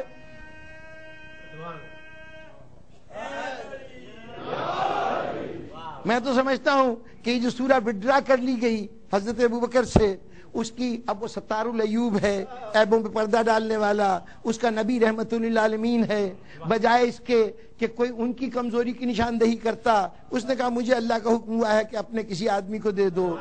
شاید وجہ یہی ہو، یعنی وجوہات میں سے ایک وجہ یہ ہو کہ ایسے کو سورہ دے کے کیا فائدہ کہ جو سورہ سنانے جا رہا ہے اسے 1 سال کے بعد یہ بھی پتہ نہیں ہوگا کہ اس کے اندر کی کون سی آیت اس میں ہے اور کون سی نہیں ہے۔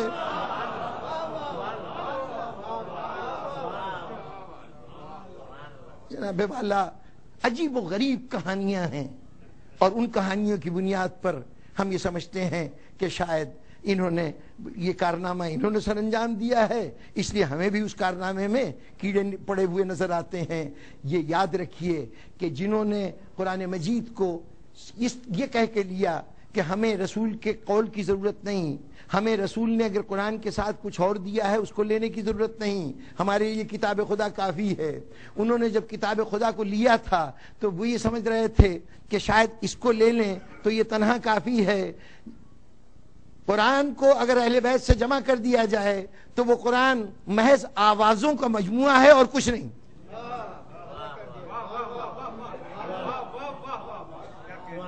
بھائی اگر میں کہوں لفظ پانی اور اس لفظ کے کہنے کے نتیجے میں آپ کے ذہن میں اس چیز کا تصور نہ آئے کہ جو پیاس بجھاتی ہے، تو یہ لفظ جو میں نے پانی کہا یہ صرف ایک ساؤنڈ ہے نا۔ ساؤنڈ اسی وقت بامانی بنتی ہے جب معنی موجود ہو۔ قرآن مجید کی ڈکشنری کا نام ہے اہل بیت۔ قرآن آوازیں نکالتا جا رہا ہے، وہ اپنے عمل سے اس آواز کا مطلب بتاتے جا رہے ہیں۔ اب اگر ان کو نکال دیا جائے، ان کو نہ لیا جائے، صرف الفاظ لیے جائیں تو وہ محض آوازیں ہی ہوں گی نا. لیکن وہ تو محض آوازیں لے کے گئے تھے. آپ کی رسول سے ڈیل یہ ہوئی ہے، میں چھوڑ کے جا رہا ہوں کتاب و اہل بیت. آپ نے اس پیکج کو قبول کیا ہے. جس طرح آپ پر واجب ہے کہ اہل بیت پر کوئی انگلی اٹھائے تو دفاع کرنا آپ کی ذمہ داری ہے، قرآن پر بھی کوئی اعتراض آتا ہے اس کے ذمہ دار آپ ہیں، کوئی اور نہیں.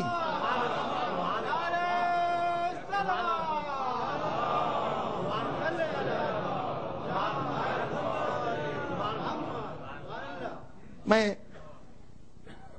جمع قرآن کے سلسلے میں جو خدمات ہیں اب 2 لفظوں میں بیان کر دوں کہ یہ آخر یہ مسئلہ کیا پیش آیا، کیوں یہ کہا جا رہا ہے ہم نے قرآن جمع کیا، یہ کیوں اس زور شور سے اصرار ہو رہا ہے، جبکہ ہم نے دیکھ لیا کہ قرآن جمع کرنے کا کوئی امکان ہستیوں سے نہیں ہے.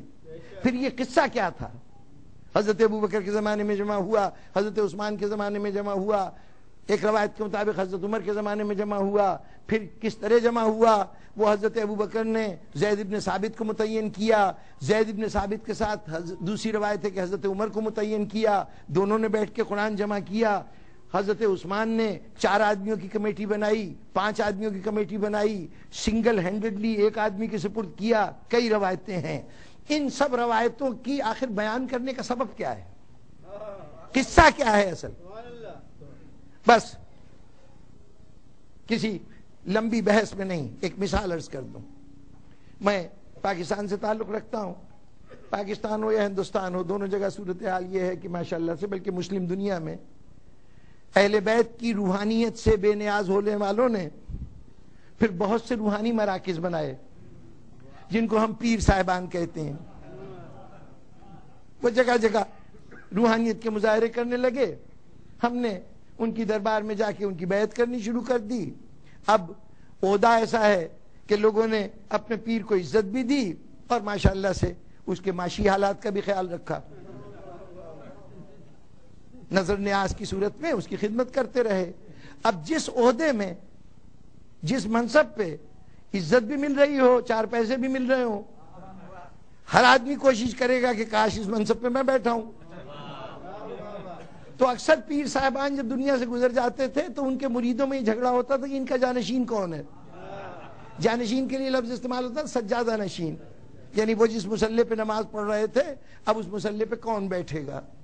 تو پھر اس کے لیے عام طور پر 2-3 طریقے رائج ہوئے. کہ کبھی یہ ہوا کہ پیر صاحب نے اپنی زندگی میں کسی کو اپنی پگڑی اتار کے دے دی تھی، دستار دے دی تھی، تو کہا یہ جس کو دستار ملی ہے یہ مرید ہے، یہ وہ مرید ہے کہ جو ان کی جگہ پہ جانشین ہے. کبھی یہ ہوا کہ پیر صاحب نے اپنے خرقہ جو اپنے اوپر کندھے پہ ڈال رکھا ہے، چادر کہہ لیجئے، وہ اتار کے کسی کے کندھے پہ ڈال دی تو انہوں نے کہا یہ ہے وہ جس کو جانشین بنایا گیا ہے. پیر صاحبان کا ایک جھنڈا ہوا کرتا تھا، کبھی اس نے جھنڈا اپنا کسی کو دے دیا تو انہوں نے کہا یہ جانشین ہے. اب کبھی دستار ملنے سے جانشین، کبھی چادر ملنے سے جانشین، کبھی جھنڈا ملنے سے جانشین. ہمارے یہاں بہت سے خاندان ہیں جو ان حوالوں سے جانے جاتے ہیں. سیاست کی دنیا میں ایک مشہور خاندان ہے، وہ پیر صاحبان، اس کے ساتھ لفظ استعمال ہوتا ہے پگارا، یا سندھی میں پگارو کہتے ہیں. پگارو کا مطلب ہے کہ ان کے بزرگوں کو پگڑی ملی تھی پیر صاحب کی، اس کی وجہ سے یہ سجادہ نشین ہے. اسی طرح ایک اور گروہ ہے جس کو جھانڈیوں کہتے ہیں، یعنی ان کو جھنڈا ملا تھا پیر صاحب کا، ان کی شناخت ہو گئی کہ ان کو جھنڈا ملا ہے اس لیے یہ پیر کی جگہ پیر، ان کو چادر ملی ہے اس لیے پیر کی جگہ پیر، ان کو دستار ملی ہے اس لیے پیر کی جگہ پیر. اب رسول کے بعد کچھ لوگ مستد اقتدار پہ بیٹھے اور کہنے لگے ہم جانشین رسول ہیں، تمہارے پاس جانشینی کے لیے کیا ہے؟ انہوں نے دیکھا چادر مل گئی تھی شب ہجرت میں علی کو،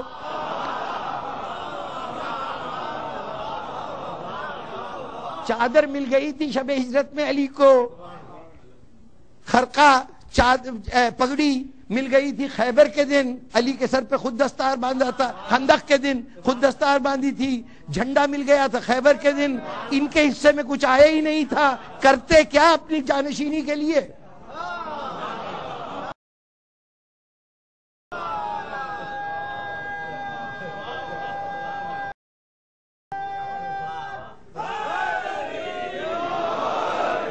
بھئی کوئی تو چیز ہو جس سے اپنی ایسوسیشن ثابت کر سکیں کہ ہم رسول سے تعلق رکھتے ہیں. تو اب انہوں نے کہا جی ہم قرآن، اب قرآن کا مسئلہ یہ تھا رسول تشریف لے کے گئے ہیں تو مدینے کے اندر بہت سے لوگ تھے جن کے پاس قرآن مجید تقریباً مکمل حالت میں موجود تھا. اس زمانے میں چھپا تو کرتا نہیں تھا کہ بازار سے جا کے خرید لیں. لوگوں کے پاس قرآن مجید موجود تھا. بہت سی مدینے کی بیوہ عورتیں ہیں کہ جن کے متعلق کہا جاتا ہے اس کے پاس بھی قرآن موجود تھا. لیکن سب سے بڑی ایک ذات تھی علی ابن ابی طالب کی، اس کے پاس بھی قرآن موجود ہے. اب پہلے اور چیزیں بھی علی کی، یہ قرآن بھی علی کے پاس. اور ابھی تفصیل کا وقت نہیں ہے، بس ایک جملہ کہہ دوں، علی نے بھی اپنے اس ملکیت کو چھپایا نہیں. جب پہلی مرتبہ علی تک پیغام پہنچا کہ جی آپ دربار میں تشریف لائیے، ہمارے ہاتھ پہ بیعت کیجئے، مطالبہ یہ تھا، تو علی نے کہا جا کے کہہ دو کہ میں نے قسم کھائی ہے کہ جب تک قرآن مجید کو 2 دفعہ یعنی فارمل قرآن ترتیب نہ دے لوں گا اس وقت تک میں اپنے کندھے پہ چادر نہیں ڈالوں گا. یہ پیغام بھری مسجد میں پہنچا.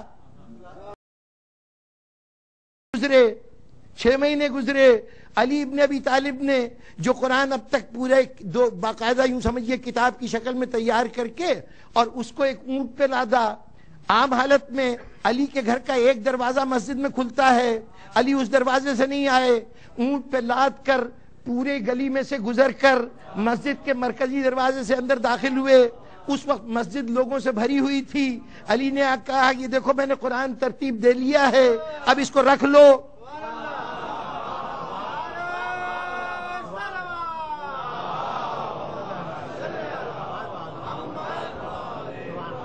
ابھی تک قرآن سے غافل بیٹھے ہوئے تھے. علی نے بھی کوئی پردہ نہیں رکھا، بھرے مجمع میں آ کے اعلان کیا دیکھو قرآن میرے پاس ہے، مجھ سے لے لو. اگر علی سے قرآن لے لیں تو دنیا کو کیا منہ دکھا. بہت بڑی سیاسی دشواری ہے کہ علی سے قرآن لے لیں تو اب دنیا کو کیا منہ دکھائیں. تمہارے پاس قرآن کی ایک کاپی بھی نہیں تھی، کیسے جانشین ہو؟ کم از کم وہ بنیادی کتاب اس کی کوئی نہ کوئی نقل تو ہونی چاہیے تھی. تو اب اس وقت تو کہہ دیا علی تم قرآن لے جاؤ ہمارے پاس ہے. لیکن اب پریشانی ہوئی کہ کہاں ہے، کہاں ہے. تو اب اس پر یہ فکر ہوئی کہ ہمیں ایک کاپی اپنی بھی تیار کرنی چاہیے. اب مسئلہ یہ تھا کیا کروں.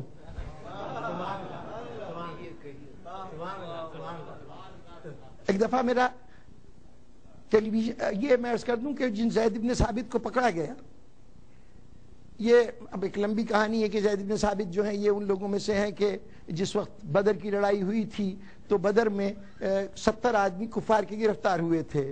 حضور نے ان کے اوپر جنگ میں حصہ لینے اور مسلمانوں کے لیے مصیبت کریٹ کرنے کی سزا یہ رکھی کہ تم اب جو قیدی ہو تو اتنی رقم جمع کراؤ تب تم یہاں سے رہا ہو سکتے ہو.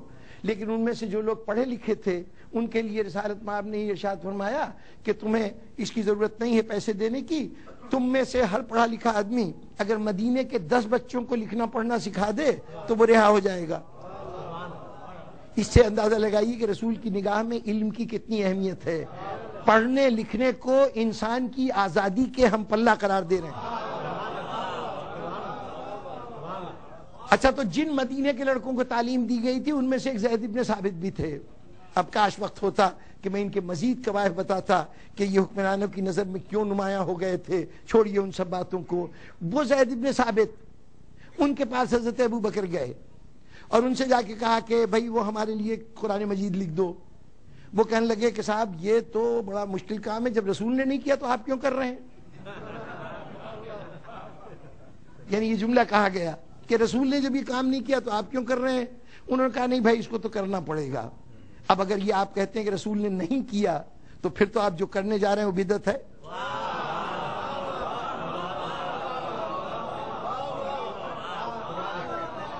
خود کہہ رہے ہیں کہ رسول نے نہیں کیا تھا لیکن چلیے چھوڑیے بدعت کو. وہ وہاں پر یہ بھی ہو جاتا ہے کہ جو بدعت اچھی بدعت تو شاید اچھی بدعت رہی ہو. چنانچہ آپ نے زید بن ثابت سے اصرار کیا. زید صاحب فرماتے ہیں کہ اگر مجھ سے یہ کہا جاتا کہ کوہ احد کو اٹھا کر اس جگہ سے وہاں رکھ دو تو وہ کام آسان تھا، یہ کام بہت مشکل تھا۔ حضرت ابوبکر کہہ رہے ہیں کہ تم حیات، ایک تو بڑے عجیب عجیب باتیں ہیں، حضرت ابوبکر کہہ رہے ہیں کہ تم حیات رسالت میں قرآن لکھا کرتے تھے، چونکہ کتابت سیکھی تھی نا تو رسول نے یہ ڈیوٹی لگائی تھی کہ جب قرآن کی نئی آیت ہوتی تھی تو سارے پڑھے لکھوں کو بلا لیا کرتے تھے اور ان سے کہتے تھے لکھو، یعنی یہ مختلف کاپیاں تیار ہو رہی تھی قرآن کی، یہ قرآن کی حفاظت کا رسول کی طرف سے اہتمام تھا، یہ بھی بلا کے لکھا، ان سے بھی لکھوایا جاتا تھا۔ اب حضرت ابوبکر نے ارشاد فرمایا کہ دیکھو تم حیات رسالت میں قرآن لکھا کرتے تھے تو اب ایک قرآن ہمارے لیے بھی لکھ دو۔ انہوں نے فرمایا کہ پہلے بات یہ کہہ رہے ہیں کہ رسول کے زمانے میں نہیں ہوا تھا، عجیب بات ہے۔ ایک طرف حضرت ابوبکر کہہ رہے ہیں تم رسول کے زمانے میں لکھا کرتے تھے، یہی کام ہمارے لیے کر دو۔ وہ کہتے ہیں حیات رسالت میں جب رسول نے نہیں کیا تو آپ کیوں کروا رہے ہیں؟ بھئی رسول نے نہیں کیا تو پھر اس جملے کا کیا مطلب تھا کہ تم حیات رسالت میں لکھا کرتے تھے؟ لگتا ہے کوئی بات بنائی جا رہی ہے، بن نہیں رہی۔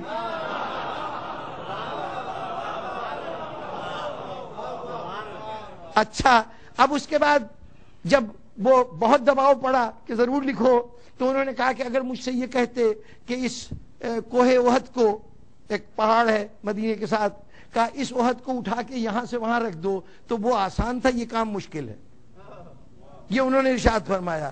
اب میری سمجھ میں نہیں آیا، حیات رسالت میں تم قرآن لکھا کرتے تھے، آج حضرت ابوبکر نے یہ فرمائش کی کہ ایک کاپی مجھے بھی تیار کر دو، اس کو تم کہہ رہے ہو کوہ احد کو جنبش دینے کے برابر ہے۔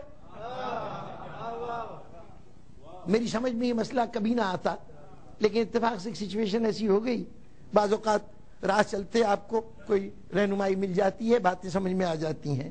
ایک دفعہ ابھی شروع میں ٹیلی ویژن آئے تھے، اس میں ٹیوبیں استعمال ہوتی تھیں، اب تو بہت زیادہ ہلکی بھلکی چیز ہو گئی ہے، تو اس زمانے میں اتفاق سے ایک دن چلتے چلتے ٹیلی ویژن خاموش ہو گیا، کچھ نہیں ہو رہا، تو ریڈیو خراب ہوتا تھا تو اس کے اوپر دو چار ہاتھ مارا کرتے تھے، وہ عمل یہاں بھی کیا لیکن کوئی اثر نہیں ہوا۔ اب بڑے پریشان، ایک صاحب جن کی باقاعدہ دکان تھی اور خراب ٹی وی ٹھیک کیا کرتے تھے، ان سے رابطہ کیا، جا کے فریاد کی، ٹی وی ہمارا جواب دے گیا ہے۔ ان کا جناب اس طرح تو کچھ نہیں ہو سکتا، لے کے آئیے دیکھو ہم۔ اب وہ ایک مصیبت تھی، اچھا خاصا بھاری بھرکم ٹی وی، چنانچہ کرائے کی گاڑی لی گئی، اس پہ لاد کے لے کے گئے، جا کے ان کے سامنے رکھا۔ ان کا ٹھیک ہے چھوڑ جائیے۔ ہم نے کہا بھائی دیکھ لیجئے، بتا دیجئے کیا خرابی ہے۔ ان کا اتنی جلدی، اتنی بڑی خرابی اور ایسے منٹوں میں پتہ چل جائے گی، مجھے پوری طرح سے کھول کے دیکھنا پڑے گا۔ اچھا بھائی چلے گئے، کب آئیں؟ کل آ جائیے گا۔ کل گئے، ان کا ذرا آج مجھے موقع پوری طرح نہیں ملا، سرسری طور پہ تو مجھے سمجھ میں نہیں آیا، آپ کل آئیے گا۔ پھر اگلے دن گئے، انہوں نے کہا جناب وہ میں نے کھول کے دیکھا، یہ تو آپ نے ستیہ ناش کر دیا اور بڑی دیر میں مجھ سے رجوع کیا ہے، بھارت اور اس کی 2-3 ٹیوبیں جو ہیں وہ جل گئی ہیں اور مجھ کو ریپلیس کرنا پڑے گا، اور مشکل یہ کہ ٹیوبیں یہاں اویلیبل نہیں ہیں، مجھے کراچی سے منگوانی پڑے گی، میں اسلام آباد میں رہتا ہوں، وہاں سے دور ترین جگہ ہے کراچی۔ انہوں نے کہا جی کراچی سے منگوانی پڑے گی، اب کیا کریں؟ انہوں نے کہا کہ جی اب انتظار کیجئے، میں منگواتا ہوں، کم از کم 15 دن لگیں گے۔ 15 دن بعد گئے، انہوں نے کہا کہ صاحب وہ کنسائنمنٹ آج نہیں پہنچی، اب امید ہے کوئی 3-4 دن میں پہنچ جائے گی، 1 ہفتہ آپ اور ٹھہر جائیے۔ 1 ہفتہ اور رکے، اس کے بعد خیر ایک دن گئے تو یہ خوشخبری سنی کہ آپ کا ٹیلی ویژن ٹھیک ہو گیا ہے۔ اچھا بھائی تو اب کیا ہمیں جرمانہ کتنا ہوا؟ انہوں نے کوئی 2,500-3 ہزار روپے کا بل پکڑا دیا۔ ہم نے بڑی خوشی سے وہ 2,500-3 ہزار روپے جمع کیے کہ خدا کا شکر ہے کہ اتنے دن سے اتنے میچ گزر گئے اور اتنے مقابلے گزر گئے اور ہم محروم رہے اتنی نعمتوں سے، تو چلیے ٹی وی ٹھیک ہو گیا۔ کم از کم اپنی خواہشیں نہ ہوں تو اپنے اہل و عیال کی خواہشوں کو تو احترام کرنا پڑتا ہے۔ وہ ٹی وی آ گیا گھر کے اندر، جشن منایا گیا، صاحب ٹی وی ٹھیک ہو گیا۔ کچھ دن کے بعد اتفاق سے ایک دوست جو باقاعدہ اس میدان کے انجینئر تھے وہ آئے، ہم نے کہا دیکھو بھائی ہمارا ٹی وی ایسا خراب ہو گیا، ہمیں تو 3 ہفتے تک ہم محروم رہے اس نعمت سے، اب خدا کا فضل ہے کہ اب ٹھیک ہوا ہے۔ کیا ہو گیا تھا ٹی وی کو؟ ہم نے جو کچھ اسے سنا تھا دہرا دیا، فلاں ٹیوب جو کچھ کہا تھا اس نے، جو مجھے یاد تھا۔ انہوں نے کہا اچھا اتنا سب کچھ خراب ہو گیا تھا، اور اچانک یہ سب باتیں ایک ساتھ تو نہیں ہوتی، اچانک نہیں ہوتی۔ ہم نے کہا بھائی ہمیں کیا معلوم، جو انہوں نے بتایا تمہیں بتا دیا۔ انہوں نے پیچکس منگایا، اس کے پیچھے کی شیٹ ہٹائی، دیکھنے لگے، تھوڑی دیر دیکھتے دیکھتے انہوں نے ایک جگہ انگلی رکھی، ہاتھ مٹی سے بھر گیا۔ کہنے لگے جناب اس کو کسی نے کھول کے بھی نہیں دیکھا.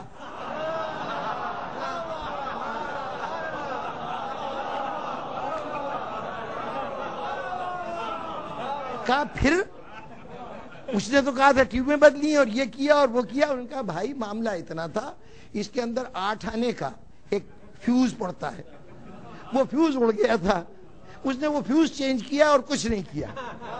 ارے بھائی یعنی اس نے تو ہم سے 3000 روپے لے لیے, وہ تو کراچی سے اس نے منگایا تھا. اس نے کہا کراچی سے منگوانے کی کہانی نہ سناتا تو تم 3000 دے دیتے اس کو.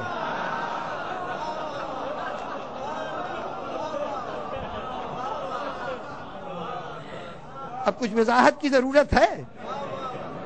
حیات رسالت میں لکھا کرتا تھا لیکن اب لکھوں تو ایسا لگتا ہے کہ اسے کوہ ہوت کو اٹھا کے یہاں سے وہاں رکھنا ہے. معلوم ہے کہ ان کو آتا جاتا تو کچھ نہیں.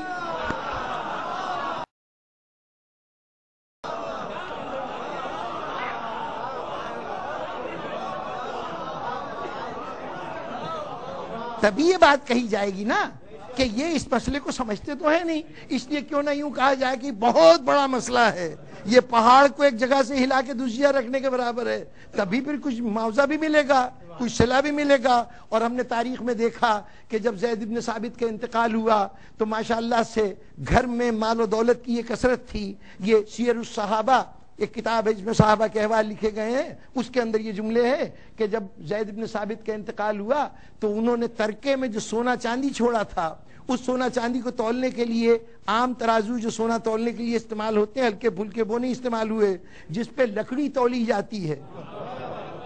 کلہاڑیوں سے سونے چاندی کے ٹکڑے کاٹ کاٹ کے بانٹے گئے وارثوں میں. اس سے اندازہ لگائیے کتنی دولت تھی. اب یہ دولت کہاں سے آئی؟ ظاہر ہے کہ قرآن لکھنا پہاڑ کو ہلانے کے برابر تھا نا.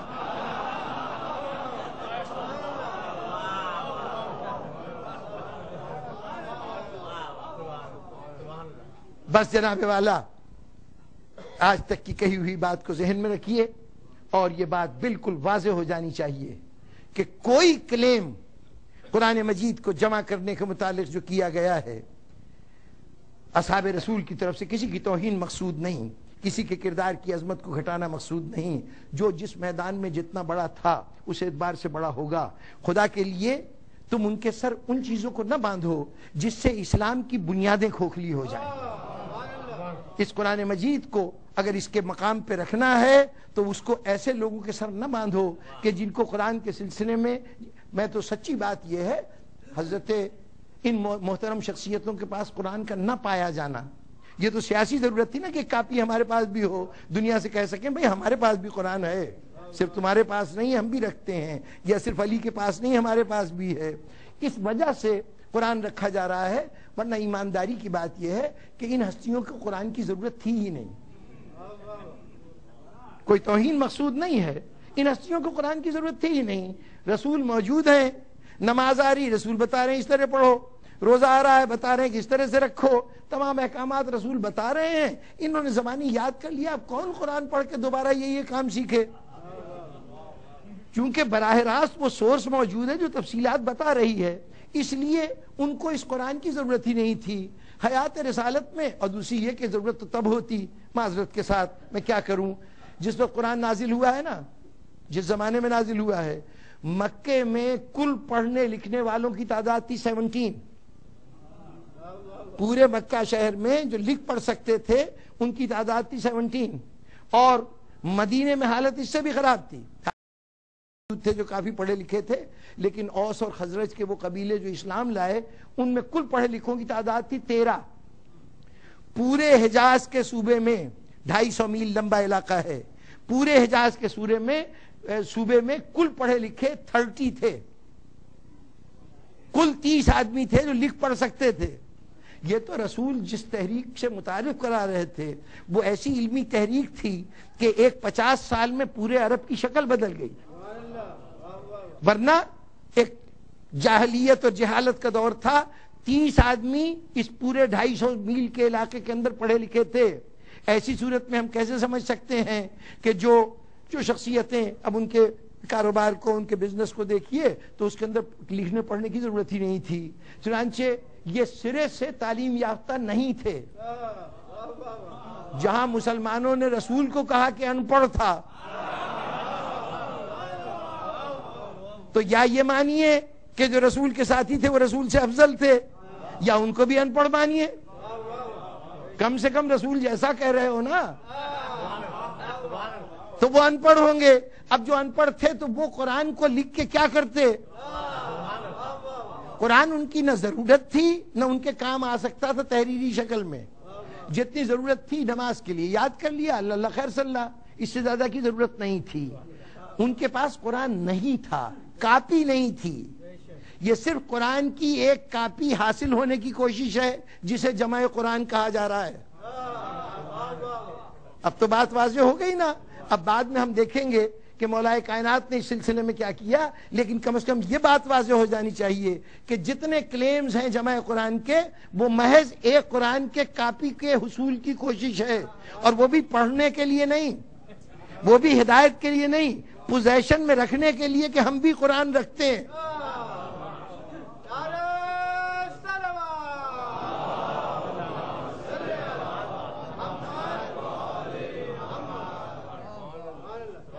قرآن سے کبھی تعلق ہوتا تو پھر اس قابل بھی ہوتے کہ شاید اپنے طور پر لکھ سکتے.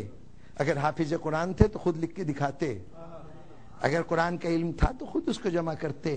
یہ جو ایک کرائے کا آدمی لایا گیا اور وہ بھی اتنا مہنگا، یہ اس مہنگے منشی کا حاصل کرنا یہ صرف اس لیے تھا کہ وہ ٹھیک ہے، یہ کوئی عیب کی بات نہیں ہے، اس عہد میں سبھی لوگ پڑھے لکھے نہیں تھے، تو اگر وہ پڑھے لکھے نہیں تھے تو اس کے لیے خام خواہ یہ بعد میں اعزاز بنایا گیا، انہوں نے جمع کیا ہے. میں نے عرض کیا کہ نہ یہ بات ثابت ہو سکتا ہے، نہ یہ بات سمجھ میں آ سکتی ہے کہ انہوں نے آیات کو جمع کر کے صورتیں بنائیں، نہ یہ سمجھ میں آتا ہے کہ صورتوں کو جمع کر کے قرآن بنایا، نہ یہ سمجھ میں آتا ہے کہ انہوں نے ایک قرأت کے اوپر جمع کیا. ان میں سے کوئی بات بھی کنونس نہیں کرتی ہمیں کہ ایسا کوئی عمل کیا ہوگا.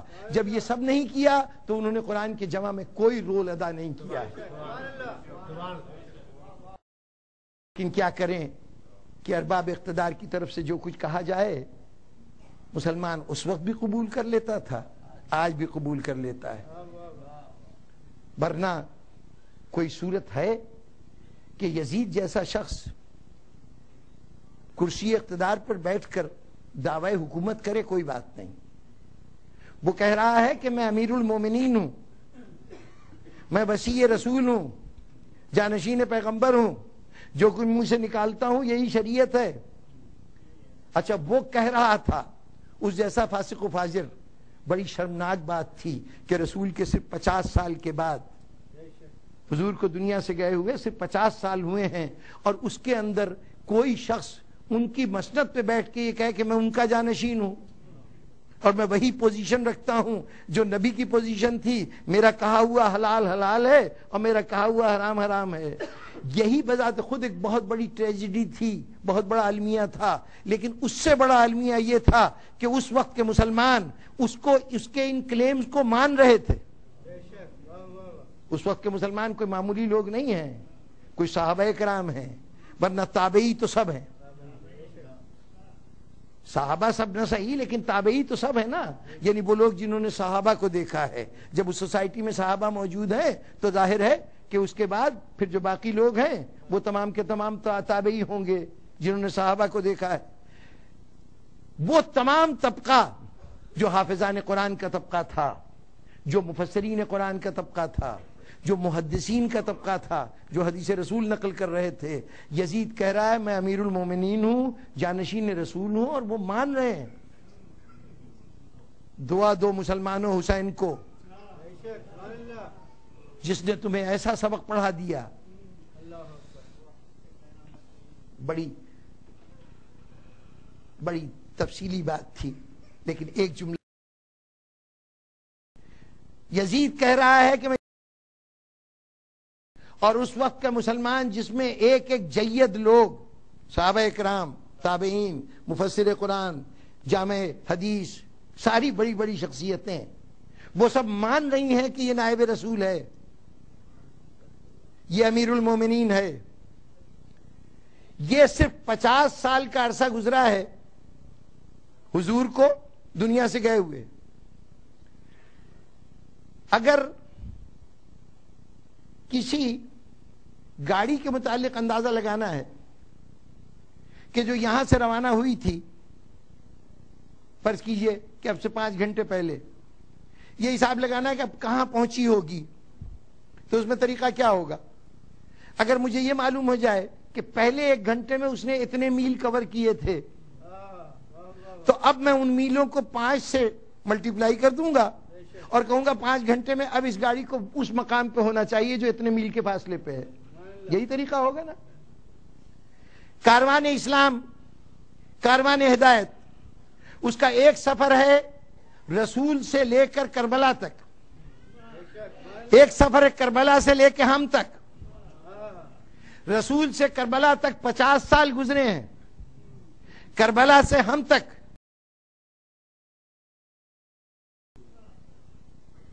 کتنا گنا ہوا؟ کم از کم 29 ٹائمز زیادہ پیریڈ گزرا ہے. اب اصولی طور پر یہ معلوم کرنے کے لیے کہ آج کاروان اسلام کو کہاں ہونا چاہیے، یہ دیکھیے کہ 50 سالوں میں کہاں تک پہنچا تھا، اور پھر اس کیفیت کو 29 سے ملٹیپلائی کیجئے، پھر پتہ چلے گا آج کہاں پہنچا. 50 سال میں وہ جو مسند رسول کا تھا، معصوم ہستی کا تھا، جہاں عیب کی گنجائش نہیں تھی، گناہ کی گنجائش نہیں تھی، وہاں ایک فاسق و فاجر، ایک شرابی، ایک تمام حدود شریعت کو نظر انداز کرنے والا شخص بیٹھا ہے اور کہہ رہا ہے میں اس کا جانشین ہوں، میں امیر المومنین ہوں. اگر 50 سال میں اسلامی ضمیر اس مقام تک پہنچ گیا کہ تخت پہ بیٹھے ہوئے یزید کو نائب رسول سمجھ رہا ہو، تو آج 29 ٹائمز اس کیفیت کو ضرب دیجئے. آج تو کائنات کا اس سے بدترین انسان، خود شیطان آ کے کہتا میں شیطان تم سے کہہ رہا ہوں میں تمہارے رسول کا جانشین ہوں، تو مسلمان مان رہا ہوتا کہ نہ مان رہا ہوتا؟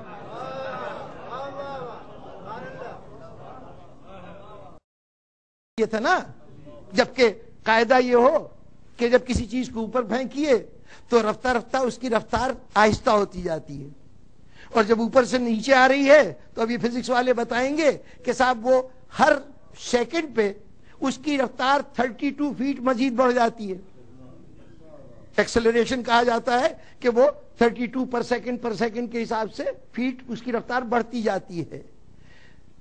اسلام ابتدا میں حیات رسالت میں ایک پست معاشرے کو ترقی دے کے رسول نے ایک بلند مقام پہ پہنچایا تھا. وہ رسول کے فوراً بعد زوال کی طرف چلنے لگا. 50 سال میں اتنا زوال آیا کہ یزید جیسا شخص کہے میں امیر المومنین اور مسلمان مانے. سوچئے کتنی سپیڈ بڑھ چکی ہوتی 1450 سال میں. آج اسلامی معاشرہ کہاں ہوتا؟ کوئی اچھائی کی ویلیو مسلم سوسائٹی میں باقی ہی سوائے برائیوں کے اور کچھ نہ رہ جاتا. یہی ہوتا نا. لیکن ہوا کیا؟ یزید جیسا شخص کہہ رہا ہے کہ میں نائب رسول ہوں، دنیا مان رہی ہے. وہ کہہ رہا ہے میں امیر المومنین ہوں، دنیا مان رہی ہے. 1450 سال گزر گئے. یزید کو دنیا سے گئے ہوئے 1450 سال گزر گئے. کربلا کو ہوئے 1450 سال ہو گئے. ان 1450 سال میں سوسائٹی کہاں پہنچی؟ پہنچنا کہاں تھا؟ پہنچی کہاں؟ کہ آج یزید کا ہونا تو بڑی دور کی بات ہے، یزید کی صفات میں سے ایک صفت رکھنے والا کوئی شخص یہ کہے کہ میں نماز کی امامت کروں گا تو اس کو دنیا پیش نماز ماننے کو تیار نہیں.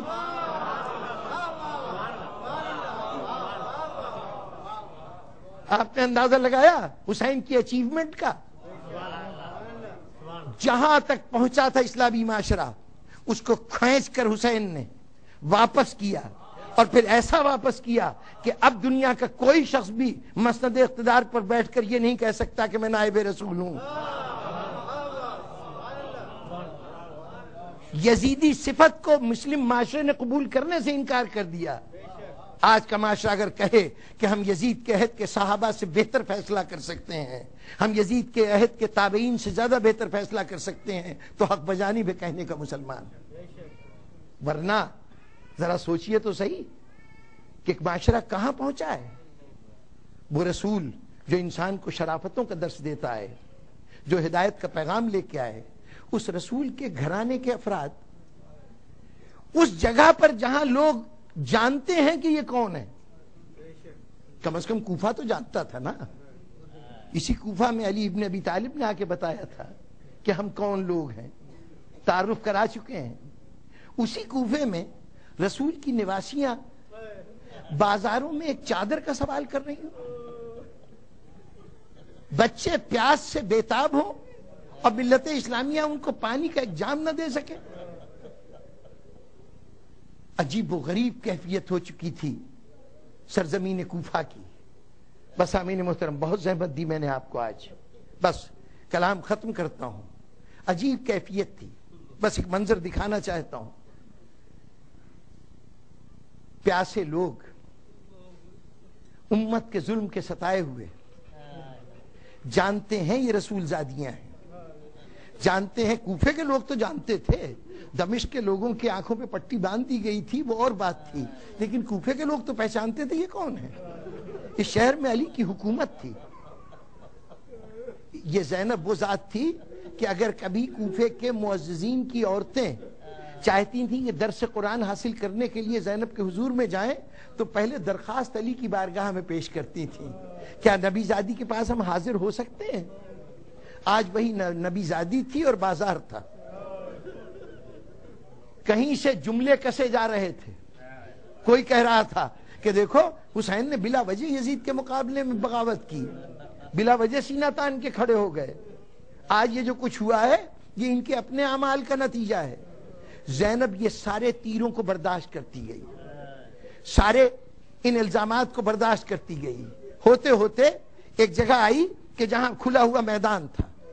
بس اس میدان میں زینب نے ایک خطبہ دیا. اس خطبے نے جو اثرات اندازہ لگائی کہ خطبہ دے رہی تھی. علی کے دور کا ایک صحابی تھا عبداللہ ابن عفیف. یہ عبداللہ ابن عفیف وہ تھے کہ جمل میں ان کی ایک آنکھ، علی کی فوج میں علی کے ساتھی کے طور پہ لڑتے ہوئے ایک آنکھ ان کی ضائع ہو گئی تھی. صفین میں پھر حصہ لیا تو دوسری آنکھ بھی ضائع ہو گئی. دونوں آنکھوں سے محروم. اتفاق سے کہیں گزر رہے تھے، اتنے میں آواز آئی کہ کوئی خطبہ دے رہا ہے. ایک مرتبہ چونک کے پوچھا کیا قیامت آ گئی؟ کیا بات ہے، یہ خیال کیوں آیا؟ قیامت کہاں، ہم کوفے کے بازاروں سے گزر رہے ہیں. اچھا تو کیا علی دوبارہ دنیا میں آ گئے؟ کیسی بہکی بہکی باتیں کر رہے ہو عبداللہ، کیا آنکھوں کے ساتھ عقل بھی ماری گئی؟ کہا نہیں بہکی باتیں نہیں، یہ بتاؤ کہ نہ قیامت آئی نہ علی پلٹ کے آیا، تو یہ علی کے لہجے میں کلام کون کر رہا ہے؟ وہ خطبہ جس نے کوفے کے در و دیوار ہلا دیے. بس امین محترم ایک منزل پہ لے جانا چاہتا ہوں. کوفے کے بازار میں زینب نے جو خطبہ دیا، اس سے پہلے لوگ تانے دے رہے تھے، طرح طرح کی باتیں کر رہے تھے، لیکن زینب کے اس خطبے نے منظر بالکل بدل دیا. اب مجمع تو ہے لیکن سناٹے کی کیفیت طاری ہے، کسی میں جرت نہیں رہ گئی کہ زبان کھولے. اسی عالم میں ان قیدیوں کو لے جا کے اس مقام پہ کھڑا کیا گیا جسے اس وقت کا گورنر ہاؤس کہتے ہیں، دارالامارہ. ابن زیاد جہاں پہ تھا اس کے اندر لے جانے کے بجائے دروازے کے اوپر ان کو کھڑا کر دیا گیا. ابھی انتظار کرو. اب جنہوں نے زیارت کی ہے وہ ذرا تصور کریں کہ جہاں دارالامارہ ہے نا اس کے ساتھ ہی علی کا وہ گھر ہے جس میں زینب رہتی تھی. کیا کچھ نہ دل پہ گزر گیا ہوگا. سناٹے کی کیفیت، ہر طرف لوگوں کا ہجوم، زینب کھڑی ہوئی اور قیدیوں کو لے کے. اچانک زینب کے کان میں آواز آئی، شہزادی زینب میرا سلام قبول ہو. یہ کوفے میں مجھے شہزادی کہنے والا کون؟ یہ پتھروں کے بجائے مجھے سلام کا تحفہ دینے والا کون؟ زینب نے دائیں بائیں دیکھا، کوئی اپنا نظر نہیں آیا. اتنے میں نگاہ اٹھی، دیکھا کوفے کے دروازے کے ساتھ ایک سر لٹک رہا ہے.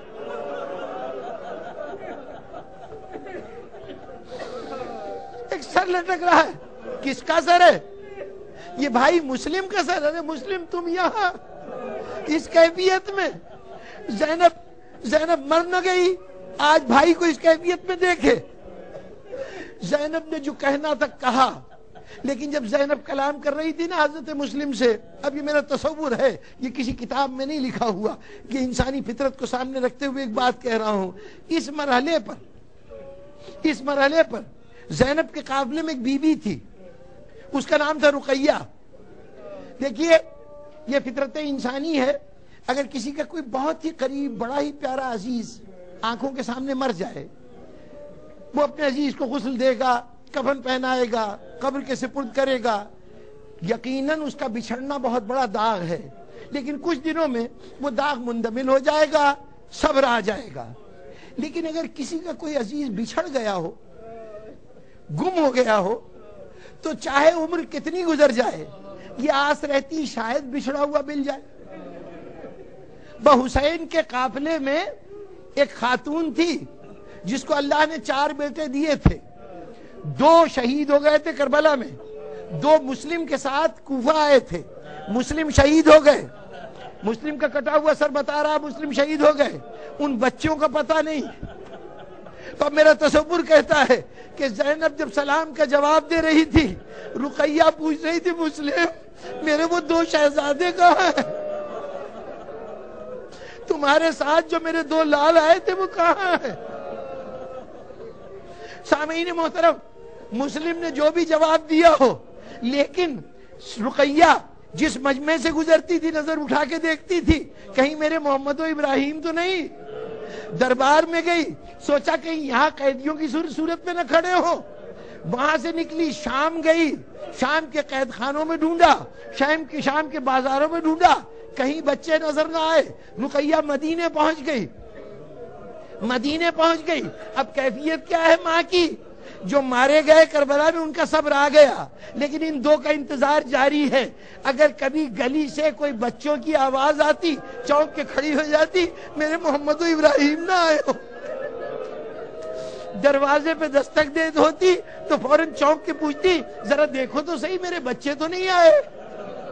بس ایک دن رقیہ گھبرا کے اٹھی، آئی سید سجاد کے پاس، بیٹا سید سجاد مجھے ایسا لگ رہا ہے جیسے محمد و ابراہیم مجھے سلام کر رہے ہیں، ان کے سلام کی آواز آ رہی ہے۔ سید سجاد اپنی جگہ سے کھڑے ہو گئے، کہا ابو بھی کہیے انا للہ و انا الیہ راجعون۔ آپ کے دونوں لال دریائے فرات کے کنارے ذبح کر دیے گئے، انہوں نے وقت رخصت آپ کو سلام کیا۔